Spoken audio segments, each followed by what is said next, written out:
हो गया ना? रिकॉर्डिंग स्टार्ट हो गया? मैसेज मिला आप लोगों को? हाँ sir. Okay sir, okay sir, ठीक है, चलो। Again sir, good morning to all of you. ठीक है, अच्छा देखो, तो फिर ये बेसिक्स ऑफ अकाउंट्स का क्लास है ना, तो हम लोग अकाउंट्स बेसिक्स को जानेंगे। जैसे आप लोगों को पता है मैम के पास आप लोग क्या करते हो, एडवांस लेवल डिस्कशंस होता है वहाँ पर, बट ये बेसिकली कॉन्सेप्ट क्लास है, अकाउंट्स का कॉन्सेप्ट क्लास। मतलब यहाँ पर हम लोग कॉन्सेप्ट को तो जानते ही हैं कि अकाउंटेंसी क्यों करना है, किस लिए करना है, अकाउंट्स करके क्या होगा, और क्या सिर्फ जो लोग कॉमर्स के स्टूडेंट्स हैं या फिर जो लोग सी ए में पढ़ता है, क्या सिर्फ उन्हीं को अकाउंट्स का ज़रूरत है? सर अकाउंट्स का ज़रूरत सबको है। ठीक है, आपको हिसाब जानना पड़ेगा, हिसाब करने का तरीका जानना पड़ेगा। अकाउंटेंसी जब बड़े लेवल में बिजनेस चलता है उसको क्या करता है, रिकॉर्ड करता है, क्लासीफाई करता है, एनालिसिस करता है। जैसे एक इंटरेस्टिंग केस देखो, कुछ इंपॉर्टेंट कॉन्सेप्ट कि अगर आपको अकाउंट्स का नॉलेज कम हो तो आपको क्या दिक्कत, चाहे आप सीए हो चाहे आप चार्टर्ड हो, तो आप तो करोगे ही। सीए स्टूडेंट्स को छोड़ के भी, कॉमर्स प्रोफेशनल्स को छोड़ के भी, एक नॉर्मल इंसान की तरह सोचो कि एक इंडिविजुअल्स को अगर अकाउंट्स का नॉलेज ना हो तो उसको क्या प्रॉब्लम। सर ऐसे तो हर कोई हर सब्जेक्ट को जानने का ऐसा ज़रूरी नहीं है, बट फिर भी अगर आप एटलीस्ट हिसाब किताब जानोगे तो आपको बेनिफिट क्या है वो आप जानो सर।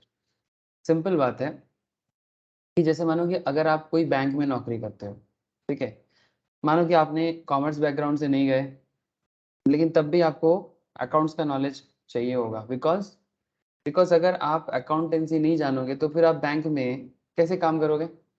एक एग्जांपल देते हैं। अब मानो बैंक में अलग अलग डिपार्टमेंट होते हैं, कहीं पर कैश डिपार्टमेंट होता है, कहीं पर लोन डिपार्टमेंट होते हैं। मानो कि आप लोन डिपार्टमेंट गए, ठीक है, अब बैंक का मेन काम ही तो है लोन देना। बैंक का मेन काम क्या है, बैंक बिजनेस कैसे करता है? बैंक का मेन बिजनेस ही है लोगों को लोन देना। सही लोगों को ढूंढ के लोन दे पाना बैंक का सबसे इंपॉर्टेंट बात है। अब मानो कि कोई इंडिविजुअल बैंक के पास आता है और बोलते हैं कि हमें लोन चाहिए, तो जब कोई इंडिविजुअल आएगा तो वो अपना इनकम लेके आएगा कि बोलेगा कि मेरा यही इनकम है, मैं इनकम टैक्स डिपार्टमेंट को इतना टैक्स देता हूँ, मेरा बिजनेस है तो मैं जीएसटी भी भरता हूँ, इनकम टैक्स भी फाइल करता हूँ, और मेरा अकाउंट्स भी मैं मेंटेन करता हूँ, प्रैक्टिसिंग चार्टर्ड अकाउंटेंट से। ठीक है, तो आप मेरा अकाउंट्स देख लीजिए और उसके हिसाब से मुझे लोन भी प्रोवाइड कर दीजिए। बैंक स्टेटमेंट भी चेक करता है आपका कितना डेबिट होता है, कितना क्रेडिट होता है ना। आपका बैंक स्टेटमेंट भी चेक करेगा, और बैंक स्टेटमेंट में देखना, एक डेबिट का कॉलम आता है और एक क्रेडिट का कॉलम आता है ना। डेबिट मतलब आपके अकाउंट से पैसा चला गया, और क्रेडिट मतलब आपके अकाउंट में पैसा आया। लेकिन सर क्या सिर्फ बैंक अकाउंट में पैसा आना और पैसा चला जाना इतना ही डेबिट क्रेडिट है? ये तो देखते देखते लोगों को नॉर्मली एक आदत हो जाता है कि बैंक पे पैसा आना इज अ क्रेडिट, और बैंक से पैसा चला जाना इज अ डेबिट। बट क्या सिर्फ डेबिट क्रेडिट इतने में ही है सर? क्या सिर्फ डेबिट क्रेडिट देख के हम लोग asset liability, income, balance sheet सब समझ जाएंगे? सर कुछ तो डिटेल्स कॉन्सेप्ट है। तो वो डिटेल्स कॉन्सेप्ट जब आप बैंक में काम करोगे, either you become a chartered, you become a cost accountant, you become a company secretary, it doesn't matter. आप नॉर्मल भी हो सकते हो। जैसे एसबीआई का जो चेयरमैन थे लास्ट, लेडी चेयरमैन थे, मैं कल के ही लॉ के क्लास में डिस्कस कर रहा था, अरुंधति भट्टाचार्य।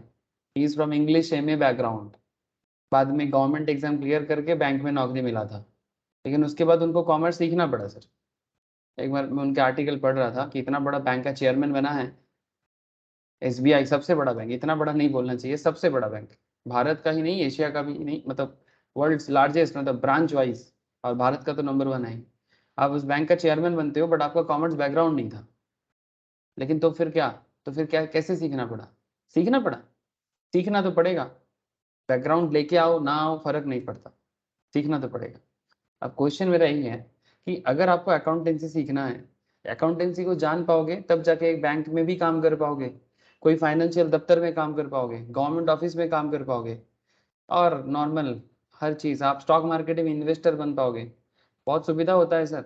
अगर आप स्टॉक मार्केट इन्वेस्टमेंट करते हो, म्यूचुअल फंड इन्वेस्टमेंट करते हो, अगर आप अकाउंटेंसी पढ़ पाते हो ना, कंपनी का डिटेल्स, बैलेंस शीट, पीएल, तो इट विल हेल्प यू।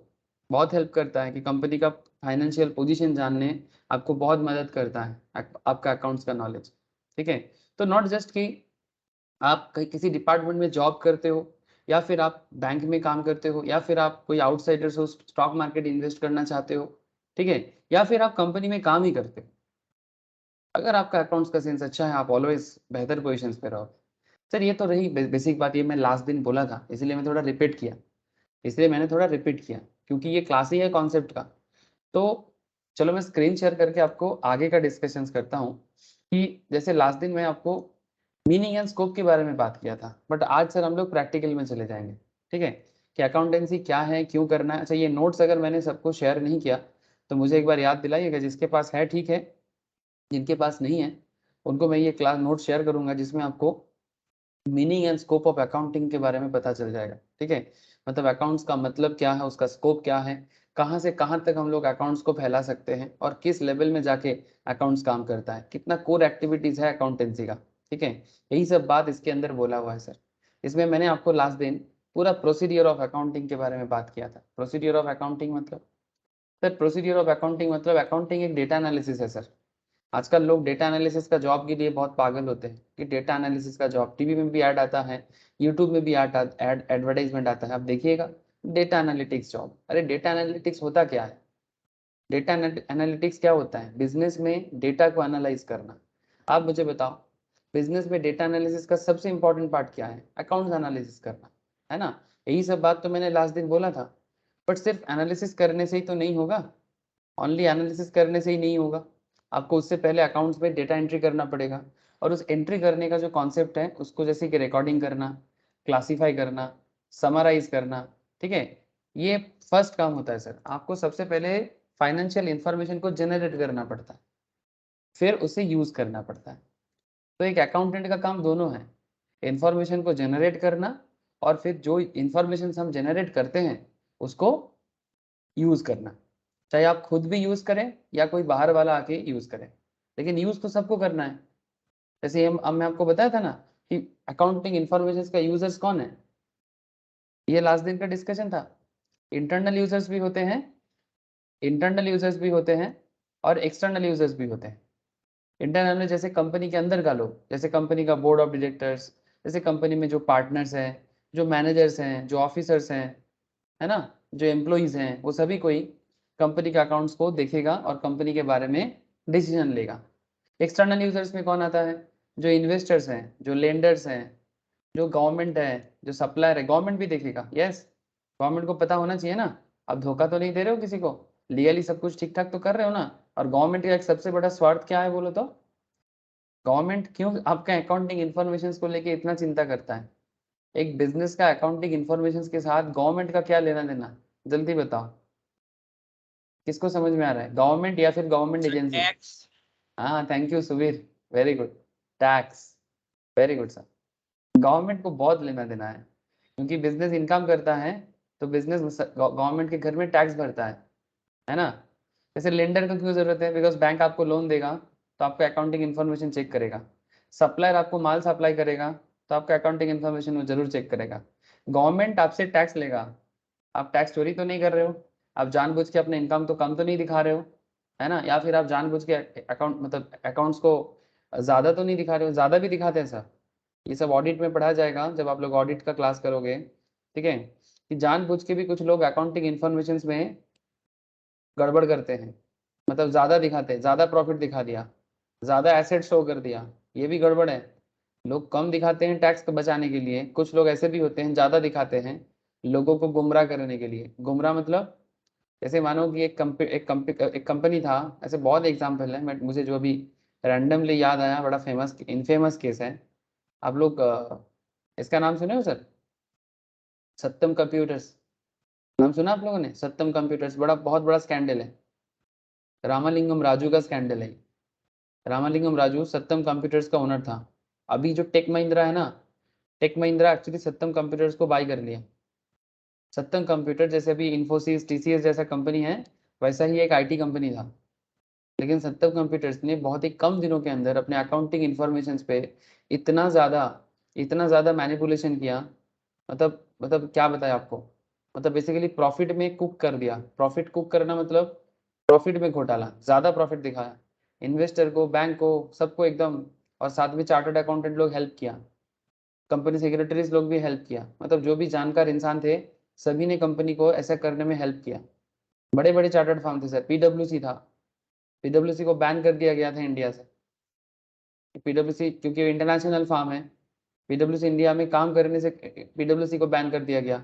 2 साल तक उनको बैन भी किया, पेनल्टी भी लगाया। और इसका कंपनी का जो ओनर है रामलिंगम राजू आंध्रा का है, ठीक है, उनको जेल में जा रहा है सर। और जो भी chartered accountant, Indian chartered accountant जो भी इस पूरा केस में मसाला डाला था, मतलब इसको मतलब बेसिकली ज़्यादा करके हेल्प किया था, उनको उनका भी जेल चल रहा है और उनका लाइसेंस भी छीन लिया गया। मतलब ज़िंदगी में और कभी वो काम नहीं कर सकता। अब फिर से अगर सीए फाउंडेशन का तैयारी करे तो अलग बात। मतलब आई होप यू अंडरस्टैंड कि अकाउंटिंग इन्फॉर्मेशन या एक्सटर्नल मतलब इन्फॉर्मेशन का यूज़ करने वाले बहुत सारे लोग हैं सर, ठीक है। तो कहने का मतलब यही था, जैसे कि मैंने लास्ट दिन आपको क्या क्या समझा था कि ये जो ट्रांजैक्शंस होता है, मैं आपको आज एक्चुअली प्रैक्टिकल में आ जाऊंगा, ठीक है। ट्रांजैक्शन जो होता है इसमें इनपुट दिया जाता है और बदले में हमें आउटपुट के तौर पे इंफॉर्मेशन मिलता है। लेकिन ये इनपुट क्या है सर, आपको सबसे पहले events, economic events and transactions को आइडेंटिफाई करना पड़ता है फाइनेंशियल टर्म्स में। जो भी इवेंट हो रहा है उसके पीछे का क्या फाइनेंशियल कंडीशंस है, जो भी ट्रांजैक्शंस हो रहा है कितने का ट्रांजैक्शंस हो रहा है, लेन देन कैसे हो रहा है, ठीक है। मैं आज आपको डिफरेंट काइंड ऑफ लेन देन के बारे में बताऊंगा। फिर आप जो चीज़ इनपुट में आप यूज़ कर रहे हो, ठीक है, उसी को आपको अकाउंटिंग साइकिल में बदलना पड़ेगा। अब अकाउंटिंग साइकिल में क्या आता है, recording of transaction in the books of original entry.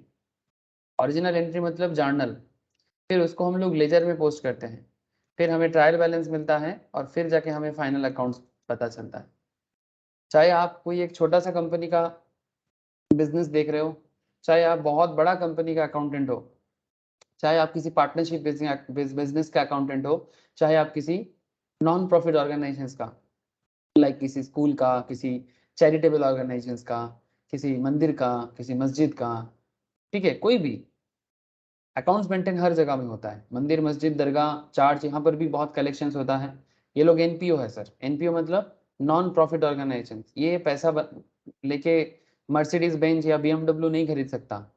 इनको जो भी करना है बेसिकली अपने ही एस्टेब्लिशमेंट के डेवलपमेंट के लिए, लोगों के सेवा में इनको बेसिकली खर्चा करना पड़ता है ना। रिलीजियस कल्चर को डेवलप करने में, लोगों के अंदर क्या बताए सर, हारमोनी क्रिएट करने में, या फिर जैसे मानो कहीं पर फ्लड होता है तो लोगों को सेवा देने में, है ना, जैसे भारत सेवाश्रम करता है, रामकृष्ण मिशन करता है, ठीक है। ऐसे बहुत सारे ऑर्गेनाइजेशन है, मैं वैसे ऐसे ही 2-3 नाम मुझे याद आया, ठीक है। तो there are lots of organisation जो एनपीओ चलाते हैं, इनको बहुत कलेक्शन मिलता है सर, लाखों करोड़ों का कलेक्शन होता है इनका, लेकिन उन्हें उनका भी अकाउंट्स मेंटेन करना पड़ता है। स्कूल कॉलेज को फंड मिलता है गवर्नमेंट से, उन्हें भी अकाउंट्स मेंटेन करना पड़ता है ना। और बड़े बड़े कंपनी का तो बात है ही सर, जिसके लिए हम लोग चार्टर्ड कॉस्ट अकाउंटेंट का काम ही है ना। कंपनी सेक्रेटरीज का काम ही है ये सब देखना, समझना और उसके रिगार्डिंग डिसीजन लेना। तो रिकॉर्डिंग करना जर्नल का काम है, उसको लेजर में कन्वर्ट करना अकाउंट्स का सेकेंड पार्ट है। फिर उसके ऊपर बेस करके ट्रायल बैलेंस बिल्ड करना, एंड लास्ट में जाके आप फाइनल अकाउंट्स बनाते हो। अब हर बिजनेस का अलग अलग चलता है। कंपनी का फाइनल अकाउंट्स एक तरह का देखने में होता है, पार्टनरशिप का भी फाइनल अकाउंट्स एक डिफरेंट काइंड ऑफ होता है, ठीक है। एनपीओ एनजीओ का अलग होता है सर। तो फिर क्या हर किसी का अलग अलग है? हाँ सर, अलग अलग तो है, बट सबका बेसिक कॉन्सेप्ट सेम है, ठीक है। मतलब at the end of the day वही, कितना एसेट्स है, कितना लाइबिलिटीज है, ठीक है, किसको कितना देना है, किसको किससे कितना पाना है। बात समझे सर, कितना एसेट्स है, कितना लाइबिलिटीज है, किससे कितना आएगा और किसको कितना जाएगा। मतलब आपका ऑब्लिगेशंस क्या है, आपका इनकम क्या है, आपका एक्सपेंडिचर क्या है, ठीक है। आपका इनकम, एक्सपेंडिचर, आपका asset, liabilities, at the end of the day यही 3-4 चीज आपको एक्चुअली आइडेंटिफाई करना होता है, ठीक है। तो चाहे आप एक प्रॉफिटेबल कंपनी हो, चाहे आप एक नॉन प्रॉफिटेबल कंपनी हो, जिसको हम लोग लॉ के भाषा में सेक्शन 8 कंपनी बोलते हैं। जो लोग बिजनेस लॉ या कंपनी लॉ का क्लास करते हो उनको पता होगा कि जो चैरिटेबल ऑब्जेक्ट में काम करते हैं इनको कौन सा सेक्शन में लाया जाता है सर, कौन मुझे बताएगा? सेक्शन 8 ना? हेलो, अरे याद आ रहा है कि नहीं? जो चैरिटेबल ऑब्जेक्ट में काम करते हैं सर, इसको सेक्शन 8 कंपनी कहा जाता है, ठीक है। सर सेक्शन 8 क्यों? सर 2013 कंपनीज एक्ट इसको सेक्शन 8 का नाम है, ठीक है। तो ये पहले सेक्शन 25 होता था पुराना कंपनीज एक्ट में, बट अभी सेक्शन 8 हो गया। ठीक है सर, ये सब बात तो मैं लास्ट दिन भी किया था, फिर आज क्यों कर रहे हैं?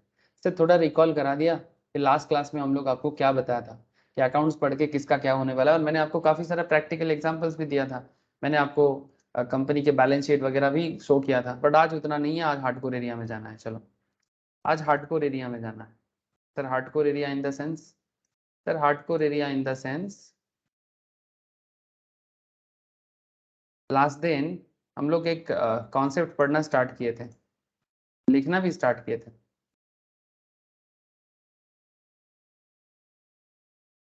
देखो तो एक बार, देख पा रहे कि नहीं? बहुत वाइटल कॉन्सेप्ट था, अकाउंटिंग इक्वेशन। आज मैं आपको क्या सिखाने वाला हूँ जानते हो सर? आज मुझे आपके साथ बात करना है एसेट, लायबिलिटी और कैपिटल पे। मतलब बिजनेस में ट्रांजैक्शंस होगा, इवेंट होगा, और आपको उसी इवेंट के बेसिस में फाइंड आउट करना है कि इसमें आपका एसेट कहाँ हुआ, इसमें आपका बैलेंस शीट में क्या इफेक्ट पड़ेगा, इसमें आपका लायबिलिटी में क्या इफेक्ट पड़ेगा। ठीक है, और उसका जो मेन कॉन्सेप्ट है वो बना है सर अकाउंटिंग इक्वेशंस, और ये अकाउंटिंग इक्वेशंस के बेसिस में ही हम लोग जर्नल एंट्रीज के जा पाएंगे सर। मतलब आपका जर्नल एंट्री बेहतर तभी हो पाएगा, जिसके लिए हम लोग नेक्स्ट जो चैप्टर में कंटिन्यूएशन करेंगे उसका नाम होगा अकाउंटिंग प्रोसेस, या फिर हम ऐसे बोल सकते हैं डबल एंट्री सिस्टम। ये जो हर डेबिट का क्रेडिट और हर क्रेडिट का डेबिट है ना, मतलब दुनिया में इस कॉन्सेप्ट को बिल्डअप करने के लिए, अकाउंट्स में जर्नल एंट्री को बनाने के लिए दो कॉन्सेप्ट बिल्डअप किया गया, एक डेबिट कॉन्सेप्ट, एक credit concept. It's like debit credit is like, कैसे जानते हो? जैसे आप लोग न्यूटन का थर्ड लॉ जानते हो सर? ये जो हम लोग अकाउंटेंसी चेक करते हैं और उसमें हमें डेबिट क्रेडिट नजर आता है। मुझे जैसे इतना बताओ कि आप लोगों को न्यूटन का थर्ड लॉ पता है? क्या है न्यूटन का third law? Sir Isaac Newton का थर्ड लॉ सर। सिर्फ न्यूटन नहीं बोलना चाहिए, ऐसा लग रहा है जैसे कोई पड़ोसी है मेरा। Sir Every Isaac ac- Newton, हाँ बोलो sir. every action has equal and opposite reaction. Every action has equal and opposite reaction. ठीक है, same same and opposite reaction, है ना, इक्वल वही सेम। ठीक है, अब कॉन्सेप्ट इज दैट कि हर चीज का एक इक्वल एंड ऑपोजिट रिएक्शन होता है ना, हर एक्शन का। अगर आप किसी को थप्पड़ लगाते हो, है ना, तो उसे तो दर्द होता ही है, पर आपके हाथ को भी लगता है, या फिर उसका बदला फिर कभी आपको मिल जाएगा। ठीक है, क्योंकि बिना कारण का करोगे तो it's concept is like that कि आप दीवार को मारते हो, आपका हाथ टूटता है, लेकिन दीवार भी फटता है। तो कॉन्सेप्ट इज दैट कि जो कुछ भी हम लोग इस दुनिया में करते हैं, हर एक एक्शन का, जैसे मैं आपको अभी पढ़ा रहा हूँ, ठीक है, आप सुन रहे हो, तो इसका ऑपोजिट रिएक्शन क्या होगा? आपको नॉलेज मिलेगा और मेरा नॉलेज एनहेंस होगा, नो डाउट सर। क्योंकि जितना लोगों को आप मतलब ये कॉन्सेप्ट बहुत सिंपल काम करता है, आप जितना शेयर करोगे, शेयर करने से हर चीज बढ़ता है। लोगों को लगता है घर में पैसा रखने से पैसा बढ़ता है, नहीं सर, पैसा बांटने से पैसा बढ़ता है। सर ये क्या बात हो गया? अरे सर बात समझोगे कभी? देखना, जो लोग ऐसा सोचता है कि चार पैसा कमा लिया, खुद पे खर्चा करे जा रहा है, गाड़ी बनाया, बाड़ी बनाया, ठीक है, और उसको लगता है कि वो रिच बन जाएगा, और लेकिन ऐसा नहीं होता सर, कभी नहीं होता ऐसा। मतलब जो लोग अपने ऊपर खर्चा करता है ना, सिर्फ अपने ऊपर, अपने खाना, अपना रहना, अपने रहन सहन पे, वो खर्चा करके वो कभी रिच नहीं बन पाएगा, क्योंकि उसका मेंटेलिटी नैरो है। तो कॉन्सेप्ट इज लाइक दैट कि ये जो मैं आपको बोला ना, देने से बढ़ता है, मतलब ऐसा नहीं कि लुटाओ, लुटाने का बात नहीं कर रहा सर। इट्स लाइक ये मैंने अपने देखा, ऑब्जर्व किया कि जो कोई भी इंसान रिच हुआ है दुनिया में, जितना भी, जो अपने जो भी सिचुएशंस था, कभी खाने को नहीं मिलता था, आज रिच हो गया है, ये नैरो मेंटेलिटी से नहीं बनता, ये एक स्प्रेड मेंटेलिटी से बनता है। मतलब आप दो, ऐसे एक कहावत है सर, कहते हैं कि जिंदगी में कुछ कमाओ या ना कमाओ, जिंदगी में कुछ दुआ कमा लेना। अब दुआ क्या होता है? मतलब अगर आप कहीं पर कुछ अच्छा करोगे ना, वही न्यूटन का थर्ड लॉ काम करता है। ठीक है, आप किसी को अच्छा करोगे ना, तो मन ही मन में आपके लिए अच्छा सोचेगा। अब आपको पता नहीं चलेगा उसका इफेक्ट कैसे होता है, लेकिन आप किसी के साथ खराब करोगे ना, वो आपके लिए बद्दुआ मांगेगा, और वो इफेक्ट करता है। और एग्जैक्टली exactly, सर ये थोड़ा मैं साइकोलॉजिकल फिलोसॉफिकल बात कर दिया, कोई बात नहीं, बट जितना आप सिंपल समझोगे ना, उतना ही आपको मजा आएगा। ये जो डेबिट क्रेडिट का खेल है ना, ये कुछ वैसा ही काम करता है। ठीक है, अब इसका नाम दे दिया गया, डेबिटम एंड क्रेडिटम, दोनों लैटिन वर्ड है। अब फिर से लैटिन वर्ड कहाँ से आ गया सर? जैसे यहाँ पर आपके सामने कुछ ट्रांजैक्शन है, ठीक है, मैं अभी ये नहीं कराऊंगा आपको, मैं आपको डिटेल्स में लिखा के कराऊंगा, बट आप जस्ट अगर एक बार देखो यहाँ पर कुछ ट्रांजैक्शंस है, कुछ अकाउंट्स इन्वॉल्वमेंट है, इसका कुछ नेचर दिया गया है जो गोल्डन रूल के हिसाब से है, और इसमें डेबिट और क्रेडिट के हिसाब से बताया गया है और साथ में कुछ जर्नल एंट्री दिया गया है। कोई बात नहीं, मैं सब सिखाऊंगा ये सब, ठीक है। बट ये जो ट्रांजैक्शन, जैसे किसी ने बिजनेस स्टार्ट किया 5 लाख खर्चा करके, ठीक है, तो इसमें हमें ये पूछा जा रहा है कि भाई बिजनेस स्टार्ट किया 5 लाख खर्चा करके, इसमें अकाउंट्स का इन्वॉल्वमेंट क्या है, इसका नेचर कैसा है, इसमें डेबिट क्या होगा, क्रेडिट क्या होगा, इसमें जर्नल एंट्री जो है, जैसे बैंक अकाउंट को डेबिट कर दिया गया, कैपिटल को क्रेडिट कर दिया गया। जो लोग पहले अकाउंटेंसी पढ़ के आए हैं उनको तो पता चल ही रहा है सर। हाँ जैसे आई नो, हाँ बताओ सर, सुबीर सुबीर बता, बैंक अकाउंट को डेबिट क्यों किया और कैपिटल को क्रेडिट क्यों किया, यहाँ पर पता है मुझे, तुम लोगों को पता है। Started business with capital 5। हाँ बोलो बोलो सर। बैंक अकाउंट डेबिट हुआ क्योंकि वो पर्सनल अकाउंट है, वो गिवर मतलब रिसीवर है, मुझे पैसा दे रहा है। और कैपिटल अकाउंट मैं गिवर हूँ, उल्टा बोल रहा हूँ। बैंक अकाउंट यहाँ पे रिसीवर है, उससे पैसा मिल रहा है, और मेरे कैपिटल अकाउंट मैं गिवर हूँ, मेरे से पैसा जा रहा है, इसलिए बैंक अकाउंट डेबिट हुआ और कैपिटल अकाउंट क्रेडिट हुआ। वेरी गुड सर, ठीक है, ये गोल्डन रूल के हिसाब से सुबीर ने बताया, वेरी गुड सर, सही बताया। लेकिन सर मैं आपको इसलिए नहीं पूछा कि आपको क्या पता है नहीं है या फिर मैं क्या बताऊंगा, वो नहीं है। मैं बेसिकली ये रूल हम लोग पढ़ते हैं, जो लोग अकाउंट्स बैकग्राउंड से भी हैं, काफी दिनों से पढ़ा है, दे नो। बट हम लोग ना सिर्फ डेबिट क्रेडिट करने पे बात नहीं करेंगे, क्यों कर रहे हैं, किस लिए कर रहे हैं, उसके अंदर जाएंगे सर, अंदर जाना है, ठीक है। अब पर्सनल अकाउंट के बारे में भी बात करेंगे, ठीक है, और मॉडर्न रूल के बारे में भी बात करेंगे, ठीक है। अब डेबिट तो होगा और उसका एक क्रेडिट तो होगा, सुबीर ने जो बताया सही बताया, बट हमें इसके अंदर जाना है। अंदर मतलब ये छोटा सा डेबिट क्रेडिट के अंदर और कहाँ अंदर है, अरे है सर, रुको तो सही, अंदर अंदर क्या है आपको बताएंगे, ठीक है। तो ये बिजनेस स्टार्ट करने से, जैसे किसी को वेज सैलरी दे रहा है, ठीक है, तो इसमें क्या इफेक्ट पड़ेगा, ठीक है। अच्छा एक काम करते हैं सर, ये थोड़ा गोल्डन रूल्स वगैरह आ गया, लेकिन मैं आपको कुछ लिखाता हूँ, चलो कुछ क्वेश्चन लिखा के कराता हूँ तो ज्यादा मजा आएगा, उसके बाद ये सब सॉल्व करेंगे, होमवर्क पे रहेगा, आप लोग घर पे बैठे बैठे करते रहना, सारा सही बनेगा। अकाउंटिंग इक्वेशंस के बारे में मैंने जो बोला था आपको, accounting equation is a statement of equality between the resources and the sources, ये लास्ट क्लास का डिस्कशन था। अगर किसी का ये वाला क्लास मिस है, एक बार जरूर ये वाला क्लास कर लीजिएगा। An accounting equation is a statement of equality between the resources and the sources. Sir ध्यान से सुनना बात को, equality between the resources and the sources which finance the resources and is expressed as under। मतलब कहने का मतलब है कि जो अकाउंटिंग इक्वेशंस है ये बेसिकली सोर्स एंड रिसोर्स के बीच का, सोर्स एंड रिसोर्स के बीच का एक इक्वालिटी है, ठीक है। सोर्स मतलब एसेट्स, और एसेट से जो रिसोर्स बना जाता है, ठीक है, is between the resources and the sources which finance the resources, ठीक है, जहां से रिसोर्स का फाइनेंस होता है, फाइनेंस मतलब पैसा का जुगाड़ होता है, तो रिसोर्स का क्या मतलब, source of finance. Source of finance क्या होता है, जैसे resource means assets, resource means assets, आपके पास रिसोर्स क्या है, जब भी आप कोई बिजनेस स्टार्ट करने जाते हो आपके सबसे पहले सवाल है कि भाई मेरे पास रिसोर्स क्या है, क्या मेरे पास एक घर है जिसके ऊपर बेस करके मैं अपना दुकान ओपन कर पाऊं, क्या मेरे पास, मतलब जिसको हम लोग अकाउंटिंग लैंग्वेज में क्या बोलते हैं सर, इकोनॉमिक्स लैंग्वेज में क्या बोलते हैं, रिसोर्स को इकोनॉमिक लैंग्वेज में क्या बोलते हैं, कौन बताएगा मुझे। एक बिजनेस को स्टार्ट करने के लिए आजकल जो लोग माइक्रो इकोनॉमिक्स का क्लास कर रहे हो सर, बोलो सर, प्रोडक्शन में हम लोग पढ़ते हैं, जल्दी बोलो, कोई भी Land. बिजनेस, हाँ बोलो, सिर्फ land, Land, labor, capital. Land labour Terra capital, production. हाँ बोलो, एंटरप्रेन्योरशिप ना। देखो ये इकोनॉमिक्स बताता है, ये जो मैंने आपको अभी बताया ये इकोनॉमिकल कॉन्सेप्ट है, ये अकाउंटिंग कॉन्सेप्ट नहीं है। अकाउंटिंग थोड़ा अलग लेवल में सोचता है, अल्टीमेटली कॉन्सेप्ट वही है, क्योंकि इकोनॉमी के डेवलपमेंट के लिए अकाउंट्स काम करता है। लेकिन आपके पास, मैं आपको यहाँ पर बोला कि resource equals to source of finance. अब आपको बिजनेस करना है तो रिसोर्स चाहिए, तो आपके रिसोर्स क्या है, आपको एक लैंड चाहिए, है ना। अब इकोनॉमिक्स में लैंड का मतलब भी मैंने आपको इकोनॉमिक्स क्लास में बताता हूँ, ठीक है। लैंड का मतलब होता है कि सिर्फ जमीन नहीं, लैंड का मतलब अगर आपके पास एक शॉप है ना वो भी लैंड है। इवन मैं तो आपको ये सब भी समझाता हूँ ना सर, जिसका भी कोई इकोनॉमिकल रेंट क्रिएट होता है वो सब कुछ लैंड है।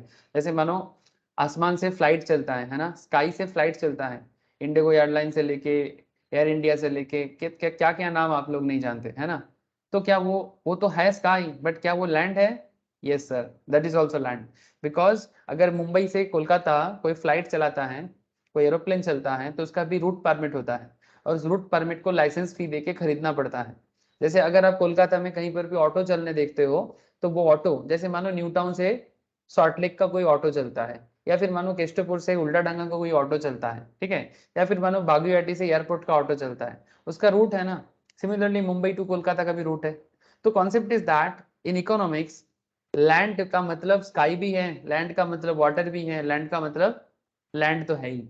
तो कॉन्सेप्ट इज दैट जिसको हम लोग शॉप या फिर दुकान जो भी बोलो, जिसपे आपका दुकान चलता है, तो यही चीज आपका क्या बन जाएगा अकाउंट्स में, एसेट्स बन जाएगा। ठीक है, आपको ह्यूमन रिसोर्स चाहिए सर, लेबर मतलब ह्यूमन रिसोर्स, है ना, जिसके बिना आपका ऑर्गेनाइजेशन आधा अधूरा है। आपको कैपिटल चाहिए जिसके बिना आप बिजनेस में कुछ कर ही नहीं पाओगे। एंड सबसे इंपॉर्टेंट थिंग, आपको रिस्क टेकिंग पावर वाला कोई बंदा चाहिए जो एंटरप्रेन्योरशिप एबिलिटी के साथ रिस्क लेके बिजनेस करता है। अब ये तो था इकोनॉमिक्स, इसको लिखने का जरूरत नहीं है, ये तो इकोनॉमिक्स था। लेकिन मैं आपको बस इतना सिंपल बताना चाहता कि resource equals to source of finance, और रिसोर्स ऑफ फाइनेंस को बताते हुए रिसोर्स का मतलब बता रहे, रिसोर्स मींस द एसेट। अब एसेट कितना तरह का हो सकता है, अकाउंटेंसी इसको बहुत सिंपल सिंप्लीफाई करता है। लैंड होता है, बिल्डिंग होता है, ठीक है, ये क्या लिखा मैंने, plant and machinery, P and M मतलब प्लांट एंड मशीनरी। आप लोग फुल फॉर्म लिख लो सर, ठीक है, ये मेरा थोड़ा आदत हो गया है, ये पढ़ाते पढ़ाते पी एंड एम लिख देता, प्लांट एंड मशीनरी। अगर किसी ने पी एंड एम लिख के बाद में समझ नहीं पाएगा तो लिख लो फर्नीचर, ठीक है, ये क्या है सर, इन्वेस्टमेंट, ठीक है। फर्नीचर में आज आप मेरा खुद का हैंडराइटिंग में खुद ही नहीं पहचान पा रहा हूँ, क्या हालत है, ठीक है। Furniture, investment, stock, debtor, bank balance, cash balance, ये सभी हमारा टैंजिबल एसेट्स है सर। टैंजिबल मतलब जिसको हम लोग टच कर सकते हैं, छू सकते हैं। सर इंटेंजिबल्स भी होते हैं, बिजनेस में हम लोग गुडविल कमाते हैं। अगर किसी का दुकान का गुडविल अच्छा है ना, उसके दुकान में रोज सुबह लाइन लगता है ना, जिसने गुडविल कमाया, और गुडविल कमाना पड़ता है। अगर कोई नया स्टार्ट करता है तो उसका गुडविल बहुत ज्यादा होता है क्या? नहीं सर, स्टार्टिंग में तो गुडविल जीरो होता है, लेकिन धीरे धीरे गुडविल बढ़ जाता है। सर इसका भी वैल्यूएशन करना अकाउंटेंसी सिखाता है कि गुडविल को कैसे वैल्यू किया जाता है। Point to be noted sir, ठीक है। इसका भी वैल्यूएशन, पार्टनरशिप बिजनेस हो या नॉर्मल बिजनेस हो, ठीक है, गुडविल का वैल्यूएशन कैसे होता है, इसका भी अकाउंटेंसी बात करता है। पेटेंट, पेटेंट होता है, कॉपीराइट होता है, ट्रेडमार्क होता है, ठीक है। पेटेंट के बारे में मैंने बोला था लास्ट दिन, है ना। पेटेंट क्या होता है, जैसे मानो कि अगर आप अपने नाम पे कोई बिजनेस या कोई इनोवेशन, ठीक है, अपने नाम पे कोई इनोवेशन बना रहे हो, ठीक है, मानो कि ये पर्टिकुलर आपका इनोवेशन है, जैसे मानो आईफोन, आईफोन में आईफोन मेकर्स का इनोवेशन है, तो उसका पेटेंट बना के रखेगा। अगर मानो कि जैसे ये केस चलता है एप्पल के साथ सैमसंग का केस चलता है, आईफोन वर्सेस सैमसंग, अब ऑनलाइन गूगल करो आपको दिख जाएगा, ठीक है। तो बेसिकली क्या बताता है कि कभी आईफोन बोलता है कि ये मेरा पेटेंट है, सैमसंग ने चोरी कर लिया। कभी सैमसंग बताता है ये मेरा पेटेंट है, आईफोन ने चोरी कर लिया, ठीक है। जैसे सैमसंग कोरियन कंपनी है और आईफोन यूएस का कंपनी है। अब दोनों के बीच में मारपीट चलता रहता है, कोर्ट केस, मारपीट मतलब कोर्ट केस, किसको लेके, पेटेंट को लेके, ठीक है। ट्रेडमार्क, जैसे आप लोगों को क्या बताएं ट्रेडमार्क के बारे में, है ना, ट्रेडमार्क जानते हो सर। आपका जैसे आईफोन के पीछे का लोगो देख के हम लोग कितना पागल होते हैं, है ना, ये आईफोन है मेरे पास। और कहीं कहीं तो मैं देखता हूँ लोगों को ऐसा हाथ को ऐसा रखता है ताकि लोगों को वो एप्पल दिख जाए, है ना। फील गुड एक कॉन्सेप्ट है। तो ट्रेडमार्क, ठीक है, जो गुडविल के साथ ट्रेडमार्क, ट्रेडमार्क बनाया जाता है स्टार्टिंग में। अब जो जिसने आईफोन बनाया, स्टीव जॉब्स, उनको भी पता नहीं था कभी इस एप्पल के पीछे दुनिया ऐसे पागल हो जाएगा। तो ट्रेडमार्क ये भी एक तरह का एसेट्स हो गया ना। जिस एप्पल को देखने के लिए यूथ पागल है, घर पे झगड़ा कर लेता है, माँ पापा खरीद के देना नहीं चाहता फिर भी झगड़ा करता है, ठीक है। कॉपीराइट, कॉपीराइट जैसे मानो कि इट्स लाइक आप किताब लिखते हो तो उसका कॉपीराइट आपको सेल करना पड़ता है। तो आपका किताब का जो राइट है आप किसी को देते हो। आप मूवी बना के किस किस चैनल पे मूवी को दिखाओगे, आप क्रिकेट खेल मतलब क्रिकेट का मैच किस पर्टिकुलर चैनल पे दिखाया जाएगा, ठीक है, उसका कॉपीराइट खरीदना पड़ता है। कोई मूवी मार्केट में चल रहा है तो उसका राइट कौन से किसको दिया जाएगा, किस किस हॉल में आएगा, ठीक है, ये सब राइट खरीदना पड़ता है। राइट खरीदने के बाद ही आप उसको मार्केट में सेल कर पाओगे। तो वो राइट का ही दाम होता है सर, करोड़ों दाम पे बिकता है सर। ये गुडविल का दाम, पेटेंट का दाम, ट्रेडमार्क का दाम, कॉपीराइट का दाम बहुत होता है। अगर बिजनेस पे दम है तो बहुत हाई फाई दाम पे बिकता है सर। सर ये सब क्या है? सर ये सब रिसोर्सेज है। रिसोर्स का मतलब भी होता है एसेट। एसेट्स दो तरह का कहा जाता है, एक टैंजिबल्स और एक इंटैंजिबल्स, ठीक है। तो टैंजिबल्स मतलब जिसको हम लोग टच करे, छू सके, सब कुछ, और जो इंटैंजिबल्स हैं जिसको टच नहीं कर सकते बट फील कर सकते हैं। ये फील गुड कॉन्सेप्ट है सर। और इसी मुद्दे पे मैंने आपको ये भी समझाया था कि source of finance means equities, ठीक है जी। सोर्स ऑफ फाइनेंस का मतलब है equities and include internal resource and external source. अब इंटरनल सोर्स मतलब इंटरनल इक्विटी, मतलब हमारा पैसा, आपका पैसा, मतलब ये कोई लोन नहीं है, ठीक है। एक्सटर्नल सोर्स मतलब एक्सटर्नल इक्विटी। एक्सटर्नल इक्विटी मतलब लायबिलिटी। बिजनेस को करने के लिए दो दो तरह का कैपिटल का जरूरत पड़ता है। या तो घर पे अपने पापा के पॉकेट से लाओ, या फिर अपने रिलेटिव के पास से लाओ, ठीक है। और एक, या तो आप बैंक लोन ले लो या फिर किसी इंसान से लोन ले लो, ठीक है, किसी से भी। या तो वो आपके बिजनेस में शेयर होल्डर बन जाएगा, या फिर वो आपको लोन दे देगा। अरे आजकल एक बहुत बड़ा फेमस शो चला है टीवी में, आप लोग देखते हो, शार्क टैंक बोल के। हाँ, हो गया, एक सीजन खत्म हो गया। आप लोग देखा है शार्क टैंक? Hello, anyone? तो 2 एक देखा है। हाँ, क्या 2 एपिसोड देखा? वहां पर आपने ये देखा शार्क टैंक में किस तरह से वो बिजनेस बनाता है, और उसमें इन्वेस्टमेंट करने के लिए वो लोग बेसिकली बोलते हैं कि मैं आपके बिजनेस पे 10 लाख देना चाहता, बदले में मुझे 50% शेयर होल्डिंग चाहिए। या फिर कोई बोलता है कि मैं 20 लाख दूंगा बट 10 लाख 50% शेयर होल्डिंग के बदले, और 10 लाख 20% इंटरेस्ट पे लोन। मानो कि वो अनीस ग्रोवर ही ना, बोट का मालिक, और भी बहुत सारे थे, बोट का थे। हाँ बोलो। अमन और अमन गुप्ता, ठीक है। फिर आपका शादी.com का एक जन थे, और एक दो लेडीज थे सर जिन्होंने वो काफी फेमस कॉस्मेटिक्स ब्रांड बनाया। और एक आपका वो जो क्या बोलते हैं उसको, ममज अर्थ का जो लेडी है, ठीक है, उन्होंने, वो भी थे। और एक आपका वो लिपस्टिक वगैरह सब बनाता है, कॉस्मेटिक्स में बड़ा फेमस हुआ है, उसका नाम क्या है यार, ब्रांड का नाम भूल जा रहा हूँ। मुझे ओनर का नाम उतना याद नहीं आ रहा है, लेकिन ब्रांड का नाम क्या नाम है? शुगर। सुगर, हाँ वेरी गुड, सुगर कॉस्मेटिक्स बहुत फेमस हुआ है sir, sugar cosmetics. Thank you sir, आप लोग सब जानते हो।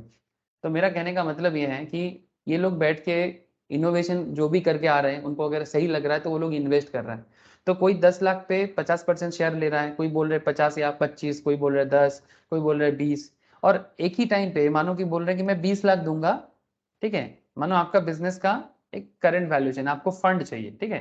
तो आप शार्क टैंक पे गए, तो शार्क बैठा हुआ है ना, शार्क बैठा हुआ है।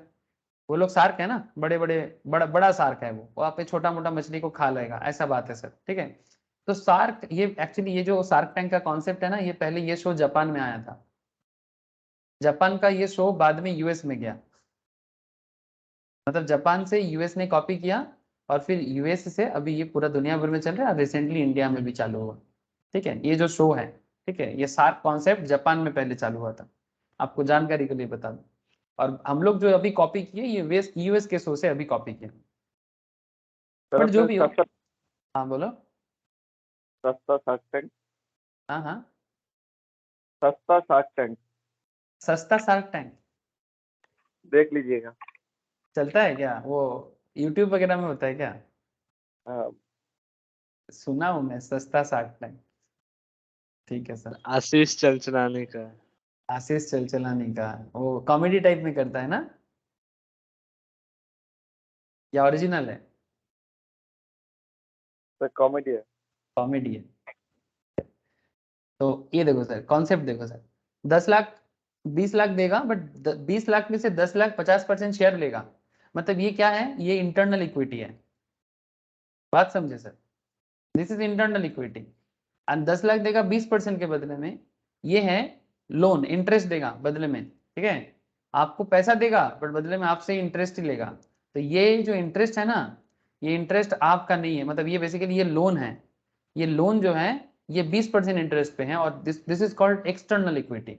और एक्सटर्नल इक्विटी का मतलब ही होता है लाइबिलिटी। मतलब दोनों ही आपका इक्विटी है, लेकिन एक एक्सटर्नल इक्विटी जिसको पॉपुलरली लायबिलिटी कहा जाता है, ठीक है।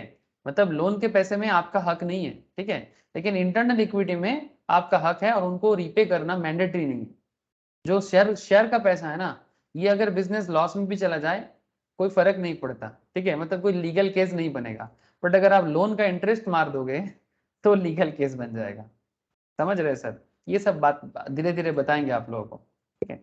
अब यही मैं आपको लास्ट दिन लिखाया था, ये वाला कॉन्सेप्ट जो था, ये दो तरह का सोर्स होता है, एक इंटरनल सोर्स और एक एक्सटर्नल सोर्स, ठीक है। एक हो गया कैपिटल, दूसरा हो गया लायबिलिटी। तो इंटरनल सोर्स का ही मतलब होता है internal equity and external source का मतलब होता है external equity and external equity is also known as liability. और उसमें मैंने ये भी आपको बताया था कि capital refers to the amount invested in enterprise by its owners, है ना। अब लायबिलिटी क्या है? Liability are the financial obligations of an enterprise other than owners fund. मतलब जो ओनर का फंड तो नहीं है, जो मैं आपको अभी बताया। अगर आपको कोई लोन दिया है ना, तो लोन का पैसा वापस करना पड़ेगा। बिजनेस करो, रिटर्न कमाओ, वापस करो, ठीक है। तो ओनर्स फंड को छोड़ के बाकी जो पैसा है वो लायबिलिटी है, उसमें ऑब्लिगेशन है सर, ठीक है। अकाउंटिंग इक्वेशंस को हम लोग इस तरह से देखते हैं कि इसमें टोटल एसेट्स होता है, टोटल एसेट्स इक्वल्स टू कहा जाता है टोटल इक्विटी। अब अगर मैं टोटल इक्विटी का दो कॉन्सेप्ट बताया, एक तो हो गया एसेट, लेकिन टोटल इक्विटी के अंदर और एक चीज आता है internal equity plus external equity. अब इंटरनल इक्विटी का मतलब मेरा पैसा, मेरा पापा का पैसा। अच्छा, पापा अगर आपके बिजनेस पे पैसा लगाते हैं तो क्या आप पापा के इंटरेस्ट भरोगे? मैं ऐसे ही बोल रहा हूँ कि मानो इंटरेस्ट पापा नहीं ले रहे, पापा बस इतना बोल रहे हैं कि तुम्हारा बिजनेस चलेगा तो मेरे को भी कुछ हिस्सेदारी दे देना अपने बिजनेस पे। तो जो हिस्सेदारी के साथ आता है, जिसको हम लोग प्यार से शेयर होल्डर बोलते हैं, और ये जो स्टॉक मार्केट है, स्टॉक मार्केट में जो हम लोग पैसा लगाते हैं ना, ये हिस्सेदारी का पैसा है, ठीक है। तो कभी कंपनी डूब गया तो चिल्लाना मत, ठीक है। हिस्सेदारी में डूब गए, आप भी हिस्सेदारी में डूब गए, ठीक है। सो इसीलिए लीगल केसेस नहीं बन सकता। तो इंटरनल इक्विटी का मतलब ही होता है ओन कैपिटल, ठीक है, मतलब जिसका कैरेक्टर, चाहे आप आपके पॉकेट से दो या किसी और का पैसा हिस्सेदारी के हिसाब से आए, जैसे कि 60 का मैंने आपको बताया। और external equity is a loan capital, ठीक है। सो एसेट क्या हो गया फिर? कैपिटल प्लस लायबिलिटी, बिकॉज ये जो एक्सटर्नल है ये लायबिलिटी है। तो एसेट का मतलब है कैपिटल प्लस लायबिलिटी, या फिर आप ऐसे बोलो capital equals to asset minus liability, है ना। ये जो इक्वेशन है, इस इक्वेशंस को भी प्रूव करना है। मतलब ये तो इक्वेशन आपने लिख लिया, पढ़ भी लिया, थोड़ा सा समझा, लेकिन डिटेल्स में कहाँ समझे सर? अब इसी को डिटेल्स में समझना है, लेकिन डिटेल्स में समझने के लिए थोड़ा मेहनत बनता है ना। चलो एक क्वेश्चन लिखे मेरे साथ। हर किसी को अकाउंटेंसी सीखने का अधिकार है, और एकदम बच्चा से बच्चा भी सीख सकता है, मैं तो इतना गारंटी देता हूँ। हर कोई सीख सकता है, कोई क्लास 7-8 का भी बच्चा है वो भी सीख जाएगा, ठीक है। सिर्फ चार्टर्ड अकाउंटेंट ही मोनोपोली बना के रखेगा क्या? हर किसी को अकाउंटेंसी सिखाओ और हर किसी को चार्टर्ड बनने के लिए क्या करो, उत्साहित करो। या भाई हर कोई चार्टर्ड, मेरा तो एक सिंपल स्लोगन है, whether you wants to become a chartered accountant और not, but you must have knowledge like a chartered accountant. ये मेरा पर्सनल स्लोगन है सर, आप लोग कोट करके पब्लिश कर देना। या आप चार्टर्ड अकाउंटेंट बनना चाहो ना चाहो, बट आपके अंदर चार्टर्ड जैसा नॉलेज तो होना चाहिए। सर छोड़ो आपका स्टोरी, हम लोग आगे बढ़ते हैं। अच्छा, क्वेश्चन क्या है? Show the accounting equation.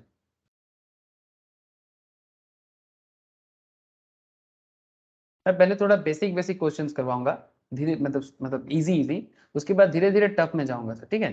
So the accounting equation on the basis of, लेकिन सर इंटरेस्टिंग बात है कि जो मैं बता रहा हूँ ये सिर्फ बेसिक्स ही नहीं है, और ये बेसिक्स से सीए के एग्जाम में, सीएमए के एग्जाम में, ठीक है, सीएस एग्जीक्यूटिव के एग्जाम में बड़ा सवाल करता है सर, ठीक है। आपको घुमा फिरा के ऐसा ऐसा क्वेश्चंस कर देगा एमसीक्यू में, आप समझ ही नहीं पाओगे कहाँ से क्या कर दिया, क्योंकि लोग बेसिक्स उतना पढ़ता नहीं है।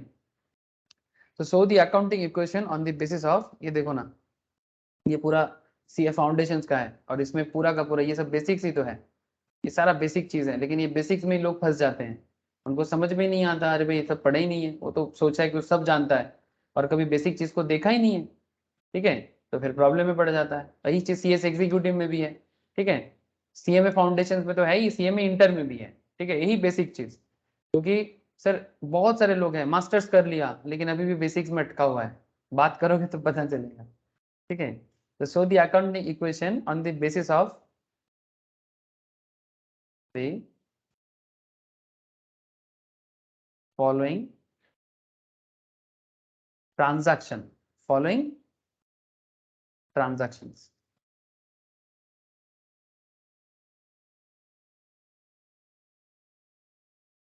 Following transactions and prepare balance sheet. Sir balance sheet हम लोग तो सुने हैं कि फाइनल अकाउंट्स करने के टाइम पे बैलेंस शीट सिखाया जाता है, आप अभी बैलेंस शीट सिखाओगे? अरे सीख जाओ ना सर। सुनो, बैलेंस शीट अभी भी बनाया जा सकता है, जरूरी नहीं कि आप एकदम फाइनल अकाउंट्स करने के टाइम पे ही बैलेंस शीट सीखो, ठीक है? लेकिन बैलेंस शीट का कॉन्सेप्ट अभी आपको मैं क्लियर करूंगा, ठीक है? सर लिख रहे हैं ना आप लोग? लिखे सर, लिखे।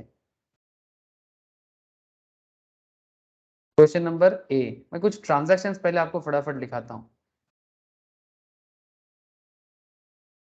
श्री राम इंसान है सर, भगवान का नाम भगवान राम नहीं है। ऐसे कहा जाता है कि मन से रावण जो निकाले राम उसके मन में, जो भी हो। तो श्री राम commenced business